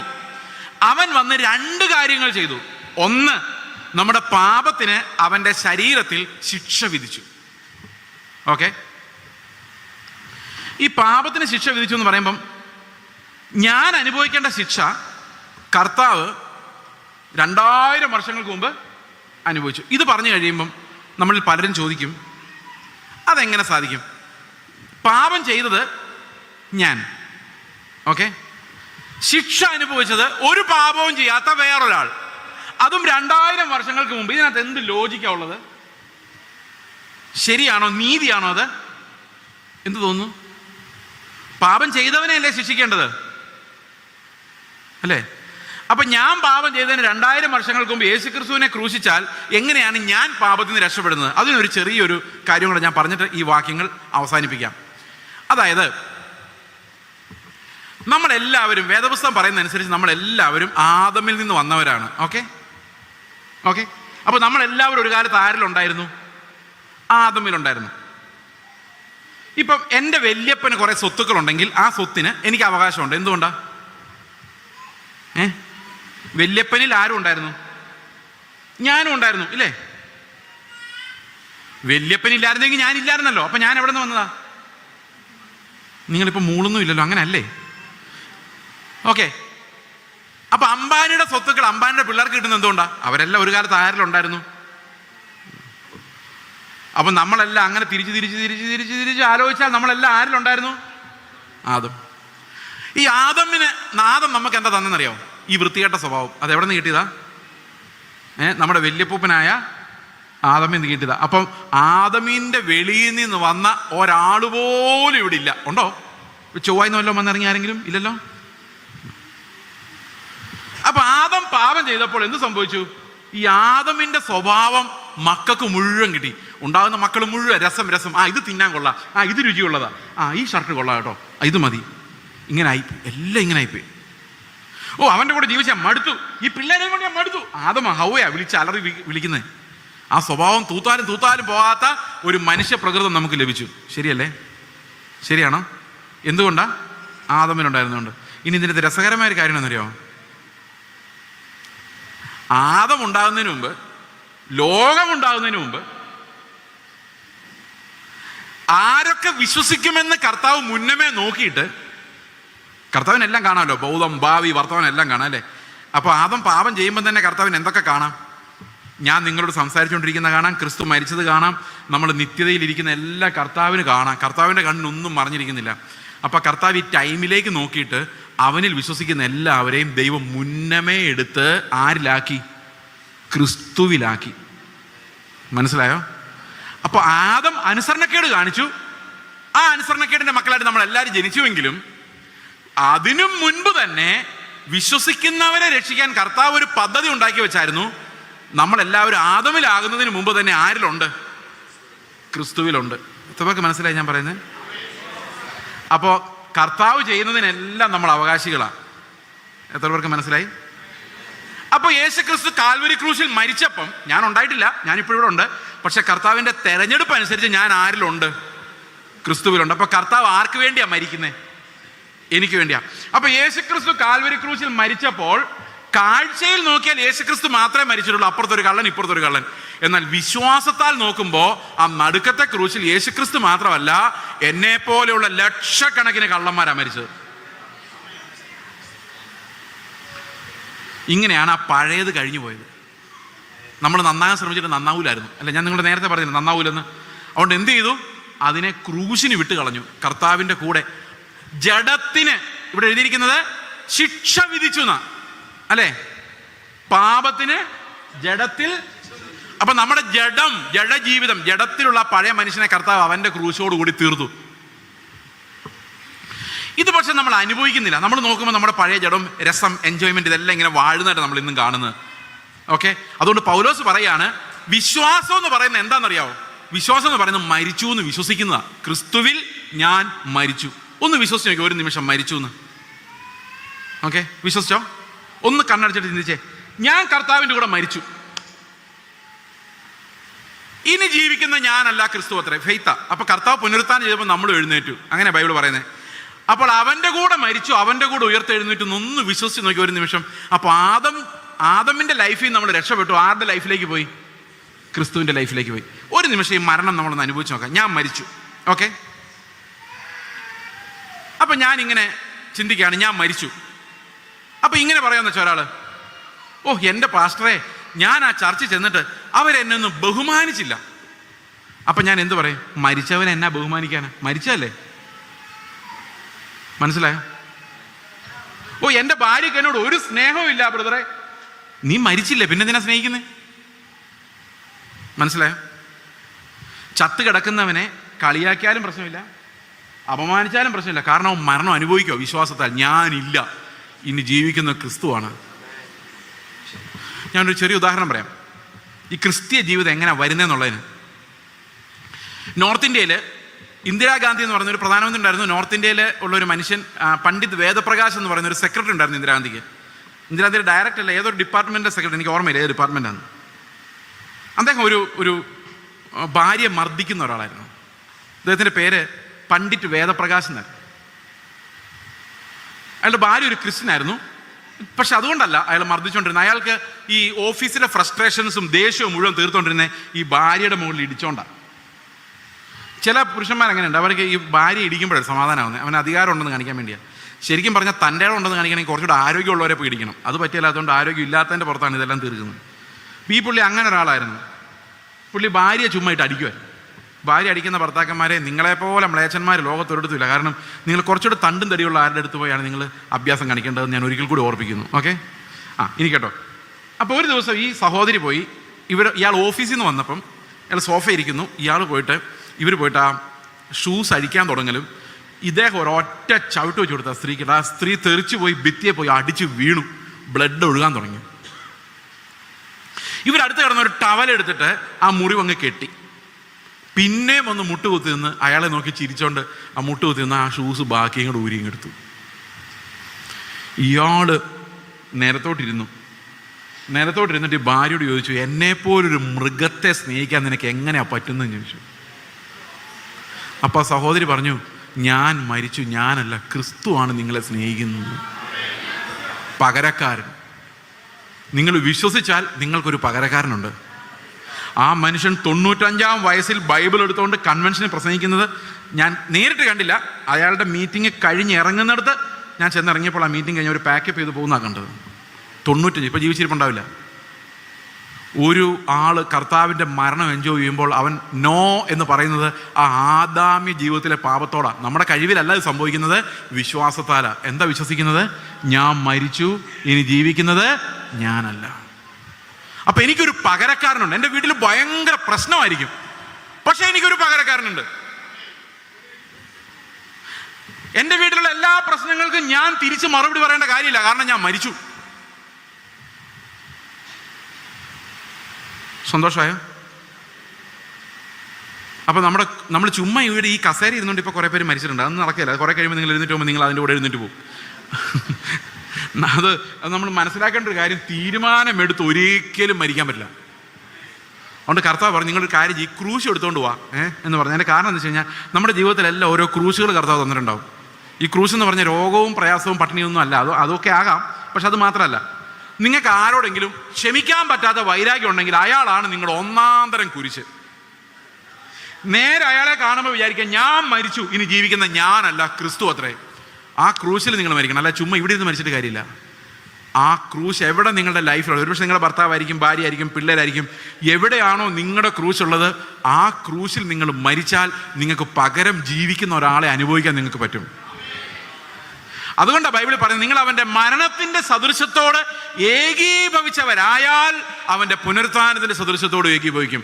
When we confess his death, we are also confessing his resurrection. എത്ര സിമ്പിൾ അതല്ലേ? ഇനി ഇത് വളരെ സിമ്പിളായിട്ട് ഞാനൊരു എക്സാമ്പിൾ കൂടെ പറഞ്ഞ് ഇത് അവസാനിപ്പിക്കാം. യേശുക്രിസ്തു എന്ന പകരക്കാരൻ, ഒത്തിരി കഥകളുണ്ട്, ഒത്തിരി അനുഭവങ്ങളുണ്ട് ഇത് പറയാൻ. നമ്മൾ ഏത് സാഹചര്യത്തിൽ ചെന്നാലും ഞാനല്ല, ക്രിസ്തു അത്രേ എന്ന് പറയുമ്പോൾ എൻ്റെ ഫെയ്ത്ത്, ഞാൻ വിശ്വസിക്കുകയാണ് ആദമിലുള്ളവനല്ല ഞാൻ, ആ ആദമിലുള്ളവൻ മരിച്ചു, ജീവിക്കുന്നത് ക്രിസ്തുവിലുള്ളവനാണ്, അവൻ്റെ കൂടെ ഞാൻ പുനരുത്ഥാനം ചെയ്യപ്പെട്ടിരിക്കുന്നു. അപ്പം എൻ്റെ ജഡം പറയും, ഇല്ലില്ല, നിന്റെ സ്വഭാവം നോക്ക്, നീ ഇപ്പോഴും പഴയ പോലെ തന്നെയാ. അപ്പം പൗലോസ് പറയും, അങ്ങനെയല്ല, പാപസംബന്ധമായി മരിച്ചവരെന്നും നാം ക്രിസ്തുവിൽ ദൈവത്തിന് ജീവിക്കുന്നവരെന്നും നിങ്ങളെ തന്നെ എണ്ണിക്കൊണ്ടിരിക്കുവിൻ. Continue to believe it. വിശ്വാസം എക്സർസൈസ് ചെയ്യും. മരിച്ചു. അപ്പം ഇന്ന് രാവിലെ ആദ്യമൊക്കെ നമ്മൾ മരിച്ചു എന്നൊന്നും ഓർക്കില്ല. മരിച്ച് നോർക്കാതെ 2 പൊട്ടിയിലൊക്കെ കൊടുത്ത് പിന്നെ സ്വസ്ഥമായിട്ടിരിക്കുമ്പോൾ അയ്യോ ഞാൻ മരിച്ചായിരുന്നല്ലോ, മരിച്ചാൽ എഴുന്നേറ്റ് ഒന്ന് അടിച്ചതാണല്ലോ എന്ന് പിന്നെയാണ് മനസ്സിലാകുന്നത്. പിന്നെ 2-3 പ്രാവശ്യമൊക്കെ കഴിയുമ്പം പതുക്കെ ഓർമ്മ വരാൻ തുടങ്ങും. പിന്നെ ഇങ്ങനെ ജീവിച്ച് അത് നമ്മുടെ ലൈഫായിട്ട് മാറും. അങ്ങനെ ആ മരണത്തെ ക്രിസ്തുവിൻ്റെ മരണത്തെ നമ്മുടെ ശരീരത്തിൽ വിശ്വാസത്താൽ വഹിക്കുമ്പം നമ്മൾ ഈ ലോകത്തൊരു പ്രശ്നവും നമുക്കില്ല. കാരണം നമ്മുടെ ലൈഫ് രസങ്ങളെ അധിഷ്ഠിതമായുള്ള പഴയ ലൈഫ് മാറി സ്നേഹത്തെ അധിഷ്ഠിതമായൊരു പുതിയ ലൈഫ് നമുക്കുണ്ടാകാൻ ഞാൻ ഇത്രയും പറഞ്ഞ കോംപ്ലിക്കേഷൻ ഒന്നുമില്ല. കർത്താവ് മരിച്ചപ്പോൾ ഞാൻ അവൻ്റെ കൂടെ മരിച്ചു, അവൻ പുനരുത്ഥാനം ചെയ്തപ്പോൾ ഞാൻ പുനരുത്ഥാനം ചെയ്തു. ഇപ്പം ജീവിക്കുന്നത് ഞാനല്ല ക്രിസ്തു അത്രേ എന്ന് വിശ്വസിക്കുന്ന ഏവർക്കും ദൈവിക ജീവനിൽ ജീവിക്കാനും ജീവജല നദികളിൽ നിന്ന് അവരിൽ നിന്ന് ഒഴുകുവാനും സാധിക്കും. സന്തോഷമുണ്ടോ? ഓക്കെ, ഞാൻ ഒരു ചെറിയ എക്സാമ്പിൾ പറയാം. എൻ്റെ ലൈഫിനെ കുറിച്ച് എൻ്റെ സാക്ഷ്യം ഞാൻ പറയും, അത് പറഞ്ഞിട്ട് അവസാനിപ്പിക്കും. ഞാൻ വളരെ നീതിമാനായ ഒരു മനുഷ്യനായിരുന്നു ചെറുപ്പത്തിലെ. സാധാരണഗതിയിൽ ആൾക്കാർ പറഞ്ഞാൽ വളരെ പാപിയായ മനുഷ്യനായെന്ന് പറഞ്ഞില്ല തുടങ്ങുന്നത്. എൻ്റെ നീതി ആർക്കും സഹിക്കാൻ പറ്റാത്തൊരവസ്ഥയായിപ്പോയി. അതായത് ഈ ചില ക്ലാസ്സുകളിൽ നീതിമാന്മാരായ പിള്ളേർ കാണും. അവർ ക്ലാസ്സിൽ എന്ത് സംഭവിച്ചാലും ടീച്ചർമാർക്ക് പറഞ്ഞു കൊടുക്കും.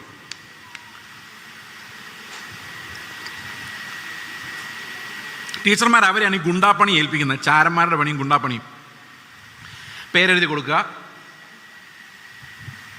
കണക്ക് സാറ് വന്നില്ലെങ്കിൽ രക്ഷപ്പെട്ട സാറില്ല എന്ന് പറയുമ്പം വേറെ സാറിനെ വിളിച്ചുകൊണ്ട് വരിക. ഇങ്ങനെയുള്ള കലാപരം വളരെ അതിനീതിമാനായ, കൂട്ടുകാർക്കൊന്നും കാണാൻ മേലാത്ത ആ അത്ഭുത വ്യക്തിയായിരുന്നു ഞാൻ. പിള്ളേരെല്ലാം എന്നെ അത്ഭുതത്തോടെ നോക്കുന്നുണ്ട്. ഇങ്ങേരുടെ കാലത്തൊന്നും പഠിക്കാൻ പോകാതിരുന്ന ഭാഗ്യമൊന്നും. പിള്ളേർക്ക് എന്നെ കണ്ണിന് കാണാൻ മേലായിരുന്നു. അപ്പോൾ ഈ പിള്ളേർ അവരുടെ ക്ലാസ്സിലെ ലീഡറെ തിരഞ്ഞെടുക്കുമ്പോൾ എന്നെ ഒരിക്കലും തിരഞ്ഞെടുക്കത്തില്ല. പക്ഷെ ടീച്ചർമാർ എന്നെ എന്തെങ്കിലും ഒരു പൊസിഷനാക്കി അവിടെ വെക്കും. കാരണം എന്നെ കൊണ്ട് അവർക്ക് ഉപകാരമുള്ളൂ. അങ്ങനെ ഞാൻ എല്ലാവരിലും നീതിമാനായി, ഒരു തെറ്റും ചെയ്യത്തില്ല. 9 മണിക്ക് ക്ലാസ് എന്ന് പറഞ്ഞാൽ 8:55 ക്ലാസ്സിൽ കാണും. ഹോംവർക്ക് കൃത്യമായിരിക്കും, പഠിക്കുന്ന കാര്യത്തിൽ കൃത്യമായിരിക്കും, academically good, character wise good. അവസാനം ഞാൻ സ്കൂളിൽ നിന്ന് ഇറങ്ങി പോകാൻ നേരത്ത് 10ാം ക്ലാസ് കഴിഞ്ഞ് ഇറങ്ങുമ്പം എൻ്റെ ഹെഡ് മാസ്റ്റർ എനിക്കൊരു കോണ്ടക്ട് സർട്ടിഫിക്കറ്റ് തന്നു. His character and conduct are very good. അങ്ങനെ ആർക്കും പുള്ളി കൊടുത്തിട്ടില്ല, ആർക്കും കൊടുക്കേണ്ട കാര്യമില്ല. എല്ലാവരും ഗുഡെന്നും ഒക്കെ എഴുതുന്നത്. പക്ഷേ പുള്ളി വെരി ഗുഡ് എന്നൊരു സർട്ടിഫിക്കറ്റ് ഇപ്പോഴും എൻ്റെ അപ്പൻ അത് ഫയൽ ചെയ്ത് വെച്ചിട്ടുണ്ട്. പക്ഷേ അതെങ്ങനെ എനിക്ക് കിട്ടിയെന്ന് ചോദിച്ചു കഴിഞ്ഞാൽ, ഈ ലോകത്തിലെ ഏറ്റവും വലിയ അഭിനയം എൻ്റെ ആയിരുന്നുകൊണ്ടാണ്. എൻ്റെ ഒറിജിനൽ സ്വഭാവം അവർക്ക് മനസ്സിലായിരുന്നെങ്കിൽ ഞാൻ 10ാം ക്ലാസ് കംപ്ലീറ്റ് ചെയ്യത്തില്ലായിരുന്നു. ഷുവർ. എൻ്റെ സ്വഭാവം അറിയാവുന്നവർ എന്നേക്കാൾ നല്ലവരും കരുണയുള്ളവരായിരുന്നുകൊണ്ട് അവരത് മിണ്ടിയില്ല എന്ന് മാത്രമേ ഉള്ളൂ. പക്ഷേ ഞാൻ പതുക്കെ നീതിയിൽ രസിച്ച് കോളേജിൽ ചെന്നു. ഭയങ്കര നീതിമാൻ. അത് എന്നെപ്പോലെ ആരുമില്ല. ഞാൻ കാരണം പഠിത്തം നിർത്തിപ്പോയിട്ടുണ്ട് പിള്ളേർ. കാരണം ടീച്ചർമാർക്ക് കംപ്ലയിൻറ്റ് കൊടുത്തു കഴിഞ്ഞാൽ അവരവരെ പുറത്താക്കില്ല. അവർക്കൊക്കെ ഇത്തിരി കരുണയുണ്ടല്ലോ. ഞാൻ പറയും അങ്ങനെ ഞാനും നാളെ ചെയ്താൽ നിങ്ങൾ എന്ത് ചെയ്യും ചോദിക്കും. ഇപ്പം നിവൃത്തിയില്ല. ഞാൻ ഒത്തിരി കഷ്ടപ്പെട്ടിട്ടുണ്ട്, വേദനിച്ചിട്ടുണ്ട് ഇവരെ ഓർത്ത്. ഞാൻ കാരണം പഠിത്തം നിർത്തേണ്ടി വന്നവരെ ഓർത്തിട്ട്. ഞാൻ ഇടയ്ക്ക് ഫേസ്ബുക്കിലൊക്കെ പോയി നോക്കുക, ദൈവം അവരെവിടെയെങ്കിലും രക്ഷപ്പെട്ടു പോയോ, അതെന്നെ ശപിച്ചുകൊണ്ട് നടക്കുമായിരിക്കുമോ എന്ന്. ഏതായാലും അവരൊക്കെ കുറേ പേരൊക്കെ രക്ഷപ്പെട്ടു പോയതായിട്ട് ഞാൻ മനസ്സിലാക്കി. ദൈവത്തിന് സ്തോത്രം. അങ്ങനെ ഇരിക്കെ ഒരു ദിവസം ഞാൻ സുവിശേഷം കേട്ടു. അപ്പോൾ ഈ സുവിശേഷം കേൾക്കുമ്പം എൻ്റെ കയ്യിൽ ഒരു പാപബോധം ഇല്ല കേട്ടോ. ഒരു പാപബോധം ഇല്ലെന്ന് മാത്രമല്ല, എനിക്കൊരു കുഴപ്പമില്ല. എനിക്ക് വീട്ടിൽ 800 രൂപ എന്ന fees, 90s early 90s hostel fees 800 രൂപ ചോദിച്ചു കഴിഞ്ഞാൽ എൻ്റെ അപ്പൻ എങ്ങനെയായാലും 1000 രൂപ അയക്കും. സാമ്പത്തിക പ്രശ്നമില്ല എനിക്ക്. അപ്പന് പ്രയാസം ഉണ്ടായിരുന്നെങ്കിൽ, പക്ഷേ എനിക്കത് അറിയേണ്ട കാര്യമില്ലായിരുന്നു. ആരോഗ്യം കുഴപ്പമില്ല, രോഗങ്ങളൊന്നുമില്ല. കൂട്ടുകാർ എന്ന് പറഞ്ഞാൽ ഉണ്ട്, ഇല്ലെന്ന് പറയാൻ പറ്റില്ല. എന്നെപ്പോലെ കുറേ നീതിബോധമുള്ള കുറേ പിള്ളേരുണ്ടായിരുന്നു, അതുകൊണ്ട് രക്ഷപ്പെട്ടു പോയി. പിന്നെ ആരുമായിട്ടും വേറെ പ്രശ്നങ്ങളൊന്നുമില്ല. ഇങ്ങനെ സമാധാനമായിട്ട് പോകുമ്പോഴാണ് ഞാൻ സുവിശേഷം കേൾക്കുന്നത്.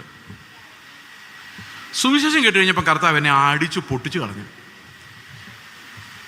ഞാൻ സുവിശേഷമൊക്കെ കേട്ട് കർത്താവിന് എനിക്ക് വേണമെന്ന് ആഗ്രഹമൊക്കെ തോന്നി. ഞാൻ എൻ്റെ വീട്ടിൽ, എൻ്റെ റൂമിൽ, ഹോസ്റ്റലിൻ്റെ റൂമിൽ, ടെറസിൽ ഞാൻ പോയിരിക്കുമ്പം ദൈവത്തിൻ്റെ ന്യായവിധിയുടെ സിംഹാസനത്തിന് മുമ്പിലേക്ക് ഞാൻ പോയി നിന്നു. ഞാനിത് എക്സാക്ട്ലി അതുപോലെ ഓർത്തല്ല പറയുന്നത്. ഇപ്പോൾ ഞാൻ അതിനെ റിഫ്ലക്റ്റ് ചെയ്യുന്ന എങ്ങനെയാണെന്ന് ഞാൻ പറയുന്നത്. അതിൻ്റെ തിയോളജി, എൻ്റെ വേദശാസ്ത്രം. നമ്മൾ എപ്പോഴായാലും ഒരു ദിവസം ദൈവത്തിൻ്റെ കോടതി റൂമിൽ ഇരിക്കേണ്ടി വരും. ഒന്നുകിൽ മരണത്തിന് മുമ്പ്, അല്ലെങ്കിൽ മരണത്തിന് ശേഷം. മരണത്തിന് മുൻപ് ഈ ലോകത്തിൽ നമ്മൾ ജീവിച്ചിരിക്കുമ്പോൾ തന്നെ ദൈവത്തിൻ്റെ കോടതിയിൽ പോയി നിന്നാൽ നമുക്ക് രക്ഷപ്പെടാനുള്ളൊരു വഴി അവനിവിടെ ഒരുക്കിയിട്ടുണ്ട്. ഒരു അഡ്വക്കേറ്റ്, ഒരു മധ്യസ്ഥൻ നമുക്കുണ്ട്. ഞാൻ അവിടെ ചെന്ന് പ്രതിക്കൂട്ടിൽ നിൽക്കുവാണേ എൻ്റെ കാഴ്ചയിൽ. അപ്പോൾ എനിക്കെതിരെയുള്ള കുറ്റങ്ങൾ വായിക്കാൻ വേണ്ടി സാത്താൻ വന്ന് നിൽക്കുവാണ്. സാത്താൻ്റെ കയ്യിൽ വലിയ ഫയൽസ് ഉണ്ട്. അവൻ്റെ പണി എന്തോ? കുറ്റം കണ്ടുപിടിക്കുക എന്നുള്ളതാണ്. ഈ സാത്താൻ്റെ കയ്യിലിരിക്കുന്ന ഫയൽ കണ്ടപ്പോൾ എനിക്ക് ദേഷ്യം വന്നു. കാരണം ഞാൻ ഒരു കുറ്റം ചെയ്തിട്ടില്ലല്ലോ. അപ്പം ഇത്രയും കുറ്റങ്ങൾ എങ്ങനെ വന്നെന്നാണ് ഞാൻ ചിന്തിക്കുന്നത്. എന്നിട്ട് അവൻ പുസ്തകം തുറന്ന് നോക്കിയിട്ട് പറയാണ്, ഈ ചേസ് ജോസഫ് എന്ന് പറയുന്ന ഇവൻ ഒരു കൊലപാതകനാണ്. ഞാൻ പറഞ്ഞു, എൻ്റെ കർത്താവെ, മൃഗങ്ങളെ പോലും കൊല്ലരുതെന്ന് വിചാരിക്കുന്ന, കോഴിയെ പോലും കൊല്ലാത്ത ഞാൻ എങ്ങനെയാണ് കൊലപാതകനാകുന്നത്? അപ്പോൾ ബൈബിളിൽ ഒരു വാക്യമാണ് എനിക്ക് കർത്താവ് പറഞ്ഞു തന്നത്. ഞാനിതൊരു കഥയായിട്ട് പറയും കേട്ടോ. കർത്താവ് പറഞ്ഞു തന്നത്, സഹോദരനെ ദ്വേഷിക്കുന്നവനെല്ലാം കൊലപാതകൻ എന്നാണ് രേഖപ്പെടുത്തിയിട്ടുള്ളത്. ഞാൻ ആലോചിച്ച് നോക്കിയപ്പോൾ എനിക്ക് ഒരു മനുഷ്യനോട് സ്നേഹമില്ല. എല്ലാവരോടും വൈരാഗ്യവും മത്സരമാണ്. അപ്പോൾ എനിക്കൊരു കാര്യം മനസ്സിലായി, ഞാൻ ഒരാളെ അല്ല അനേകരെ എൻ്റെ ഹൃദയത്തിലിട്ട് കൊന്നിട്ടുണ്ട്, അനേകരെ നാട് കടത്തിയിട്ടുണ്ട്. നമ്മൾ ചെയ്യുന്നുണ്ടല്ലേ നാട് കടത്തിൽ? എങ്ങനെ നാട് കടത്തുന്നറിയാം നമ്മൾ? നമ്മുടെ കോടതി. ഇനി അവനോട് ഞാൻ മിണ്ടുന്നില്ല, ഇനി അവൻ്റെ വീട്ടിൽ ഞാൻ കയറില്ല എന്ന് പറഞ്ഞാൽ എൻ്റെ ലോകത്ത് നിന്ന് അവനെ ഔട്ടാക്കി കളഞ്ഞിരിക്കുന്നു. എത്ര പേര് ചെയ്തിട്ടുണ്ട്? ഇനി എൻ്റെ ലൈഫിൽ അവനില്ല, അവനോട് ഞാൻ മിണ്ടുന്നില്ല, കൊന്നു. That's murder. ഒരുപക്ഷെ അവനെ നന്നാക്കാൻ വെച്ചിരിക്കുന്ന ആളായിരിക്കും നിങ്ങൾ കാലു മാറി. അപ്പോൾ ഒരു കാര്യം എനിക്ക് മനസ്സിലായി, കൊലപാതകം എന്ന് പറയുന്നതിനകത്ത് എനിക്ക് രക്ഷയില്ല. പിന്നെ വ്യഭിചാരം. ഞാൻ പറഞ്ഞു, എൻ്റെ കർത്താവെ, ഞാനൊരു പെണ്ണിനെ പ്രേമിച്ചിട്ട് പോലും ഇന്ന് വരെ ഇല്ല കേട്ടോ. ആകെ ഒരു ഭാര്യയുള്ളൂ പ്രേമിക്കാൻ. അപ്പോൾ പറഞ്ഞു, നീ പ്രേമിക്കണ്ട, നിൻ്റെ ഉള്ളിൽ തോന്നിയ മോഹങ്ങളെല്ലാം ഇവിടെ വ്യഭിചാരവും രേഖപ്പെടുത്തി. എൻ്റെ കർത്താവ്. അപ്പോൾ കൊലപാതകവും വ്യഭിചാരവും ഒന്നും ചെയ്യാതെ നീതിമാനായെന്നെ തലയിലോട്ട് ഇത് രണ്ടും വെച്ചിട്ടുണ്ട്. വായിച്ചു വന്നു കഴിഞ്ഞപ്പം സകല പാപങ്ങളും ഉണ്ട്. ഒന്നും എനിക്ക് നിഷേധിക്കാൻ പറ്റുന്നില്ല. കാരണം ഈ മാങ്ങാണ്ടിയാണ് കാണിക്കുന്നത്, ഒന്നും കഴിച്ചിട്ടില്ല. അവസാനം സാത്താൻ പറഞ്ഞു, ഒരു വലിയ പാപം കൂടെ കിടപ്പുണ്ട്. എന്താ? ഇവനൊരു വിഗ്രഹാരാധിയാണ്. ഞാൻ പറഞ്ഞു, കർത്താവെ, ഇത്രയും പാപം ഞാൻ സമ്മതിച്ചു, പക്ഷെ ഈ പാപം മാത്രം ഞാൻ സമ്മതിക്കില്ല. കാരണം ഞാൻ പ്രീ ഡിഗ്രിക്ക് പഠിക്കുമ്പോൾ, 1ാം വർഷം പ്രീ ഡിഗ്രി പഠിക്കുമ്പോൾ ഓർത്തഡോക്സുകാരായിരുന്നു. അപ്പോൾ ഓർത്തഡോക്സ് ചർച്ചിൽ, ചങ്ങനാശ്ശേരി സെയിൻറ് തോമസ് ഓർത്തഡോക്സ് ചർച്ചിൽ അന്ന് Mar Gregorios orthodox Christian students movement എന്ന് പറഞ്ഞൊരു സാധനമുണ്ട്, MGOCS, ഇന്നുണ്ടെന്ന് തോന്നുന്നു. അതിൻ്റെ ഒരു ഭാരവാഹി ഒക്കെ ആയിട്ട് തിരഞ്ഞെടുക്കപ്പെട്ട് നല്ല ഗമയ്ക്ക് നിൽക്കുന്ന സമയമാണ്. അവിടെ ചെന്ന് ഇങ്ങനെ നിൽക്കുകയാണ് ചർച്ചിൽ. അപ്പം ഞാൻ ആലോചിക്കുക, കർത്താവേ, ഈ അച്ഛൻ്റെ കുപ്പായവും ഈ വടിയും ഈ മണിയും ഈ കിലുക്കവും ഈ പുകയും ഇതൊക്കെ യേശുക്രിസ്തു ശിഷ്യന്മാർ നടന്നപ്പോൾ ഉണ്ടായിരുന്നു. അവരിങ്ങനെ ഒരു പള്ളി പണിത് അതിനകത്ത് കുർബാന നടത്തിയോ? അങ്ങനെ ഈ പട്ടത്വം ഉണ്ടായിരുന്നു. അന്ന് അവർ അച്ഛന്മാരായിരുന്നു. എൻ്റെ ഉള്ളിൽ തോന്നി, ഇതൊന്നും ബൈബിളിലില്ല, ഇതൊക്കെ മനുഷ്യരുണ്ടാക്കിയതാണ്. എന്നെൻ്റെ ഉള്ളിലേക്കൊരു ഫ്ലാഷ് ഓഫ് തോട്ട് പോയി. അന്ന് ഞാൻ ആ പള്ളി വിട്ടു. എൻ്റെ ജീവിതത്തിൽ പിന്നെ ഞാൻ ആ പള്ളി കയറിയിട്ടില്ല. എൻ്റെ കസിൻസിൻ്റെ കല്യാണം നടക്കും, ഞാൻ വെളിയിൽ പോയി നിൽക്കും. കാരണം ഇത് ദൈവത്തിൻ്റെ അല്ലാന്ന്. എനിക്ക് ദൈവത്തെ അറിയത്തുമില്ല, വചനം അറിയത്തില്ല, രക്ഷിക്കപ്പെട്ടിട്ടില്ല. അന്ന് ഞാൻ വിഗ്രഹങ്ങളുള്ള പള്ളികൾ വിട്ടതാണ്. അപ്പം ഞാൻ വിഗ്രഹാരാധന എന്ന വിഷയം വന്നപ്പോൾ ഞാൻ പറഞ്ഞു, കർത്താവെ, ഞാനത് ഒരിക്കലും ചെയ്തിട്ടില്ല. അപ്പം കർത്താവ് പറഞ്ഞു, നിന്റെ വിഗ്രഹം എന്ന് പറയുന്നത് പള്ളി ഇരിക്കുന്ന അമ്പലത്തിൽ നിന്നിരിക്കുന്നതല്ല, അത് നീ തന്നെയാണ്. എല്ലാവരും എന്നെ പുകഴ്ത്തി പറയണം, അതായത് ശരിക്കുള്ള വിഗ്രഹം. എന്തുവാ? ഇപ്പം ഒരാൾ ചേസ് പാസ്റ്ററിൽ നിന്ന് നമുക്ക് കിട്ടിയതിനായിട്ട് ഭാഗ്യം. എന്ത് ഭാഗ്യം? കർത്താവിനെ കിട്ടിയതല്ല അതിനേക്കാളും വലിയ ഭാഗ്യം. ഇത്രയും ദൂരം കഷ്ടപ്പെട്ടു വന്നു. കർത്താവ് സ്വർഗത്തിൽ നിന്ന് താഴെ ഇറങ്ങി വന്നില്ലേ അല്ലേ? കർത്താവ് ഇങ്ങനെ 5, 10, 50, 100 പേരുള്ളിടത്തല്ല, ഒറ്റയ്ക്കുള്ളിടത്ത് വരെ കർത്താവ് അന്വേഷിച്ചു. ഒരു ശമരിയക്കാരി സ്ത്രീ അന്വേഷിച്ച് പോയി, വിശന്ന് ദാഹിച്ച് വേർത്ത് കുളിച്ച്. അതാ കർത്താവ്. നമ്മളൊക്കെ ഒരു പ്രോഗ്രാം സെറ്റ് ചെയ്ത് വിളിക്കുമ്പോഴാണ് നമ്മൾ വരുന്നത്. ശരിയല്ലേ? ഞാൻ പറഞ്ഞു, ശരിയാ കർത്താവ്, എൻ്റെ ഉള്ളൊരു വിഗ്രഹമുണ്ട്, എല്ലാവരും എന്നെ പുകഴ്ത്തി പറയണമെന്ന് ഞാൻ ആഗ്രഹിക്കുന്നുണ്ട്. റവറൻ്റ് എന്ന് കേൾക്കുമ്പോൾ ഒരു വല്ലാത്ത സുഖമാണ്. റവറൻ്റ് പാസ്റ്റർ, എന്തൊരു കുളിര്. നിങ്ങൾക്കറിയാമോ, യേശുക്രിസ്തു വെറും യേശുവായിരുന്നു. ബ്രദർ യേശു എന്ന് പോലും ആരും പറഞ്ഞു. ബ്രദർ പത്രോസ് ഇല്ല, ബ്രദർ പൗലോസ് ഇല്ല, ആരുമില്ല. എല്ലാം വെറും കേഫ, വെറും പത്രോസ്, അന്ത്രയോസ്. നമുക്ക് പറ്റിയല്ല. നമുക്ക് ഈ വിഗ്രഹം ഇരിക്കുന്നതുകൊണ്ട് അതിനെന്തേലും ഒന്ന് പിടിപ്പിച്ചാലേ നമുക്കൊരു സമാധാനമുള്ളൂ. കർത്താവ് പറഞ്ഞു, മോനെ, നിന്റെ കാര്യം പോക്കാണ്. ഞാൻ അവിടെ കിടന്ന് അലറിക്കരഞ്ഞു. എനിക്ക് ആ കരച്ചിൽ മാത്രം ഓർമ്മയുള്ളൂ. ഇതെല്ലാം ഞാൻ ഡ്രാമ പോലെ പറഞ്ഞതാണ്. അസാമാന്യമായ പാപബോധം. നിങ്ങൾക്കറിയാം, ആ പാപബോധം ഇന്നും എൻ്റെ ഉള്ളിലുണ്ട്. ഞാൻ ക്ഷമിക്കപ്പെട്ട ആളാണെന്ന് എനിക്കറിയാം. പക്ഷെ എൻ്റെ ഉള്ളിൽ ഇപ്പോഴും അത് ഞാൻ എത്ര വലിയ പാപിയാണെന്നുള്ള ആ ഒരു ബോധ്യം എൻ്റെ ഉള്ളിലുണ്ട്. ഞാൻ എൻ്റെ പിള്ളേരെ വഴക്ക് പറയാൻ തുടങ്ങുമ്പോൾ വടിയെടുക്കുമ്പോൾ എൻ്റെ ഉള്ളിൽ കർത്താവ് പറയും, നിന്നേക്കാൾ എത്രയോ ഭേദമാണ് അവർ. ഭയങ്കര പാടായിരുന്നു എനിക്ക് ആ ഡിസിപ്ലിനിങ് എന്ന് പറയുന്നത്. കാരണം ദൈവത്തെ ഒരാൾ കണ്ടുമുട്ടിയാൽ അവൻ്റെ ഉള്ളിലേക്ക് ആദ്യം വരുന്നത്, അയ്യോ ദൈവമേ ഞാൻ എന്തുള്ളൂ എന്നുള്ള നിലവിളിയാണ്. ഇയ്യോബിനെ കുറിച്ച് സാത്താൻ നോക്കിയിട്ട് പോലും ഒരു കുറ്റം കണ്ടില്ല. എന്നാൽ ദൈവം അവൻ്റെ മുമ്പിലേക്ക് വന്നപ്പോൾ ഇയ്യോബ് പറയാണ്, ഞാൻ നിന്നെക്കുറിച്ചൊരു കേൾവി മാത്രമേ കേട്ടിരുന്നുള്ളൂ, ഇപ്പോഴോ ഞാൻ എൻ്റെ കണ്ണുകൊണ്ട് നിന്നെ കാണുന്നു. അതുകൊണ്ട് ഞാൻ എന്നെ തന്നെ വെറുത്ത് പൊടിയിലും ചാരത്തിലും കിടന്ന് ഞാൻ അനുദപിക്കുന്നു. അപ്പൊ ദൈവത്തെ നിങ്ങൾ കണ്ടിട്ടുണ്ടോ? നിങ്ങളുടെ ഉള്ളം തകർന്നു പോയിട്ടുണ്ടാവും. നിങ്ങൾ സീറോ ആണെന്ന് നിങ്ങൾക്ക് ബോധ്യപ്പെട്ടിട്ടുണ്ടാവും.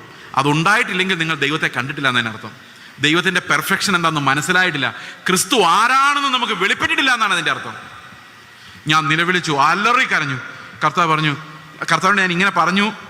ഇങ്ങനെയാണോ പറഞ്ഞത് എനിക്ക് ഓർമ്മയില്ല. 94 നടന്ന കാര്യമാണ്. ഞാൻ അടുത്തിടെയാണ് പ്രസംഗിക്കാൻ തുടങ്ങി. അതുകൊണ്ട് മെമ്മറിക്കകത്ത് ബലഹീനത ഉണ്ടായിരിക്കും. പക്ഷെ എൻ്റെ ഹൃദയത്തിൽ ഇങ്ങനെ കിടക്കുന്നത്, ഞാൻ കർത്താവിനോട് പറഞ്ഞു, കർത്താവേ നീ എന്നെ വിട്ടേക്ക്, എന്നെ നരകത്തിൽ തന്നെ വിട്ടേക്ക്. നിന്റെ നീതി അത് ഡിമാൻഡ് ചെയ്യുന്നു. നീ വേറൊരാളുടെ അടുത്തോട്ട് പൊക്കോ, എന്നെ രക്ഷിക്കാൻ നീ ശ്രമിക്കേണ്ട. കാരണം നിന്റെ നീതി നിന്നെ അനുവദിക്കൂല എന്നാ ഞാൻ പറഞ്ഞു. കർത്താവ് പറഞ്ഞു, ഞാൻ നിന്നെ വെറുതെ വിട്ടിരിക്കുന്നു. ഞാൻ ചോദിച്ചു, എങ്ങനെ? 2000 വർഷങ്ങൾക്ക് മുമ്പ് എൻ്റെ പുത്രനെ വേണമെങ്കിൽ പീലാത്തോസിൻ്റെ അവിടെ നിന്ന് രക്ഷപ്പെടാമായിരുന്നു. കാരണം പീലാത്തോസ് അവനോട് പറഞ്ഞാണ്, നീ ഒന്ന് വാ തുറന്നു പറ, ഈ കുറ്റങ്ങളെല്ലാം നീ ചെയ്തതാണോ? നിന്നെ വെറുതെ വിടാൻ അധികാരമുള്ളവനെ ചോദിക്കുന്നു, ഒരു സാക്ഷ്യം പറ. ഇല്ലാന്ന്, ഞാൻ വിട്ടേക്കാം. കർത്താവ് മിണ്ടാതിരുന്നു. കർത്താവ് പറഞ്ഞു, നിനക്ക് അധികാരം ദൈവം തന്നല്ല, നിനക്കില്ല. അപ്പോൾ എന്നോട് ദൈവം പറഞ്ഞു, ഇങ്ങനെയാണ്, അവൻ എന്താ മിണ്ടാതിരുന്നെന്നറിയാവോ? നിന്നെ ഓർത്തിട്ടാണ്. ഈ 2000 വർഷങ്ങൾക്ക് മുമ്പ് ഉത്തരമില്ലാത്തവനായിട്ട് 2000 വർഷങ്ങൾക്ക് ശേഷം നീ എൻ്റെ മുമ്പിൽ വന്ന് നിൽക്കുമെന്ന് അവൻ അറിയാമായിരുന്നു. അതുകൊണ്ട് നിന്നെ വഹിച്ചുകൊണ്ട്, നിന്റെ പാപം വഹിച്ചുകൊണ്ട് അവൻ മരിച്ചതുകൊണ്ട്, നിന്റെ ശിക്ഷ ആ യാഗത്തിൽ കവറായതുകൊണ്ട് നിന്നെ ഞാൻ വെറുതെ വിട്ടിരിക്കുന്നു. ഞാൻ പറഞ്ഞു, എൻ്റെ കർത്താവേ സ്തോത്രം. 94 മുതൽ ഇന്നേ വരെ ഞാൻ കർത്താവിന് സ്തോത്രം ചെയ്തിട്ടുള്ള ഒരൊറ്റ വിഷയം, ഈ ഒരൊറ്റ കാര്യമാണ്, അവൻ എനിക്ക് വേണ്ടി അവൻ്റെ ജീവനെ നൽകി എന്നെ വീണ്ടെടുത്തു. അവൻ എൻ്റെ പാപങ്ങളെ ക്ഷമിച്ചു. ഇതാണ് അവൻ്റെ ജഡത്തിൽ, അവൻ്റെ ശരീരത്തിൽ പാപത്തിന് ശിക്ഷ വിധിച്ചു. ഇനി അടുത്തത്, ഞാൻ ആ നന്ദി പറഞ്ഞ കർത്താവിൻ്റെ അടുത്ത് നിന്ന് പിരിയുമ്പം കർത്താവിനോട് സ്തോത്രം ചെയ്യുമ്പം കർത്താവ് എന്നോട് പറഞ്ഞു, തീർന്നിട്ടില്ല. അവൻ്റെ നെറ്റിയിൽ നീതിമാൻ എന്ന് എഴുതി. പറഞ്ഞു, നീ ഇനി ജീവിക്കുന്നില്ല, നീ ഇനി ജീവിക്കുന്ന ക്രിസ്തുവാണ്. അവൻ്റെ നീതിയാണ് ഞാൻ നിനക്ക് തരുന്നത്. അതുകൊണ്ട് നീ പോകുമ്പോൾ വിശ്വാസത്താൽ ആത്മാവിൽ ജീവിക്കുമ്പോൾ ക്രിസ്തുവാണ് നിന്നിൽ വസിക്കുന്നത്. 4-ാം വാക്യം എന്താ എഴുതിയിരിക്കുന്നത്? പാപത്തിന് ജഡത്തിൽ ശിക്ഷ വിധിച്ചു. ജഡത്തെ അല്ല, അതിനെ ക്രൂശിച്ചു. ആത്മാവിനെ അത്രേ അനുസരിച്ച് നടക്കുന്ന നമ്മിൽ ദൈവത്തിന്റെ ന്യായപ്രമാണം നിറവേറേണ്ടതിന് തന്നെ, നിവൃത്തിയാകേണ്ടതിന് തന്നെ. എന്ന് പറഞ്ഞാൽ നമ്മളിൽ എങ്ങനെ ന്യായപ്രമാണം ദൈവം നിവൃത്തിയാക്കുന്നത്? വിശ്വാസത്താൽ ക്രിസ്തു നമ്മുടെ ഹൃദയങ്ങളിൽ വസിക്കുന്നത് കൊണ്ടാണ്. ആ പകരക്കാരനിലൂടെയാണ് എനിക്ക് പകരം എന്നിൽ വസിക്കുന്ന ഞാനല്ല ക്രിസ്തു അത്രയെന്ന് ഞാൻ വിശ്വസിക്കുമ്പോൾ അവൻ്റെ ജീവൻ എന്നിലൂടെ വ്യാപരിപ്പിക്കുവാൻ ദൈവത്തിൻ്റെ ആത്മാവിന് കഴിയും. എത്ര പേർക്ക് മനസ്സിലായി ഞാൻ പറഞ്ഞത്? ക്രിസ്തീയ വിശ്വാസം എന്ന് പറഞ്ഞാൽ വളരെ ലളിതമാണ്. ഞാൻ അവൻ്റെ കൂടെ മരിച്ചു, അവൻ്റെ കൂടെ പുനരുത്ഥാനം ചെയ്തു. സ്നാനപ്പെടുമ്പോൾ ഏറ്റു പറയുന്നത് അതാണ്, ഞാൻ അവൻ്റെ കൂടെ മരിച്ചു, അവൻ്റെ കൂടെ പുനരുത്ഥാനം ചെയ്തു. കർത്തൃമേശ എടുക്കുമ്പോൾ അതാ പറയുന്നത്, അവൻ്റെ മരണം, അവൻ്റെ കൂടെ എൻ്റെയും മരണം, ഞാൻ അവൻ്റെ മരണത്തിൽ പങ്കാളിയായി തീർന്നു. I became a partner, a partaker in his death. ഈ സിമ്പിളാണ്. ലോകത്തിൽ ഏത് പാപിക്കും, ഏത് മതത്തിലുള്ളവർക്കും കർത്താവിൻ്റെ ആ മരണ പുനരുത്ഥാനങ്ങളോട് ഏകീഭവിക്കുന്ന, എനിക്ക് വേണ്ടിയാണ് കർത്താവ് മരിച്ചതെന്ന് അവൻ്റെ ഹൃദയത്തിൽ ആ വിശ്വാസം ഉണ്ടാകുമ്പോൾ. അന്നൊരു ചായക്കടയിൽ ഇരിക്കുമ്പോൾ ഒരു സഹോദരൻ എന്നോട് പറഞ്ഞു, മോനെ ചെയ്സേ, നിനക്ക് വേണ്ടിയാണ് യേശു കർത്താവ് മരിച്ചത്. എൻ്റെ ഹൃദയത്തോട് അത് സംസാരിച്ച ആത്മാവ്, അതേടാ നിന്റെ പേരും ഉണ്ടായിരുന്നു ആ കൂട്ടത്തിൽ. ആർക്ക് വേണ്ടിയാ കർത്താവ് മരിച്ചതെന്നറിയോ? യോഹന്നാന്റെ സുവിശേഷം 17-ാം അധ്യായത്തിന്റെ 9-ാം വാക്യത്തിൽ പറയുന്നു, പിതാവിനോട് പുത്രൻ അപേക്ഷിക്കുകയാണ്, ഞാൻ അവർക്ക് വേണ്ടി അപേക്ഷിക്കുന്നു, ലോകത്തിലുള്ള എല്ലാവർക്കും വേണ്ടിയല്ല, നീ എനിക്ക് തന്നിട്ടുള്ളവർ നിനക്കുള്ളവരായതുകൊണ്ട് അവർക്ക് വേണ്ടി അത്രേ ഞാൻ അപേക്ഷിക്കുന്നു. അപ്പൊ കുറെ പേര് ആ ലിസ്റ്റിലുണ്ട്. 20-ാം വാക്യത്തിൽ പറയാണ്, ഇവർക്ക് വേണ്ടി മാത്രമല്ല, ഇവരുടെ വചനത്താൽ എന്നിൽ വിശ്വസിക്കാനിരിക്കുന്ന എല്ലാവർക്കും വേണ്ടി ഞാൻ അപേക്ഷിക്കുന്നു. നിങ്ങൾ അവനെ വിശ്വസിക്കുന്നുണ്ടെങ്കിൽ അവൻ നിങ്ങൾക്ക് വേണ്ടി ഓൾറെഡി അപേക്ഷിച്ചിട്ടുണ്ട്. വിശ്വസിക്കുന്ന എല്ലാവരെയും മുന്നമേ കണ്ട് അപേക്ഷിച്ചിട്ടുണ്ട്. അതുകൊണ്ടാണ് നിങ്ങൾ ഈ വചനം കേൾക്കുന്നത്.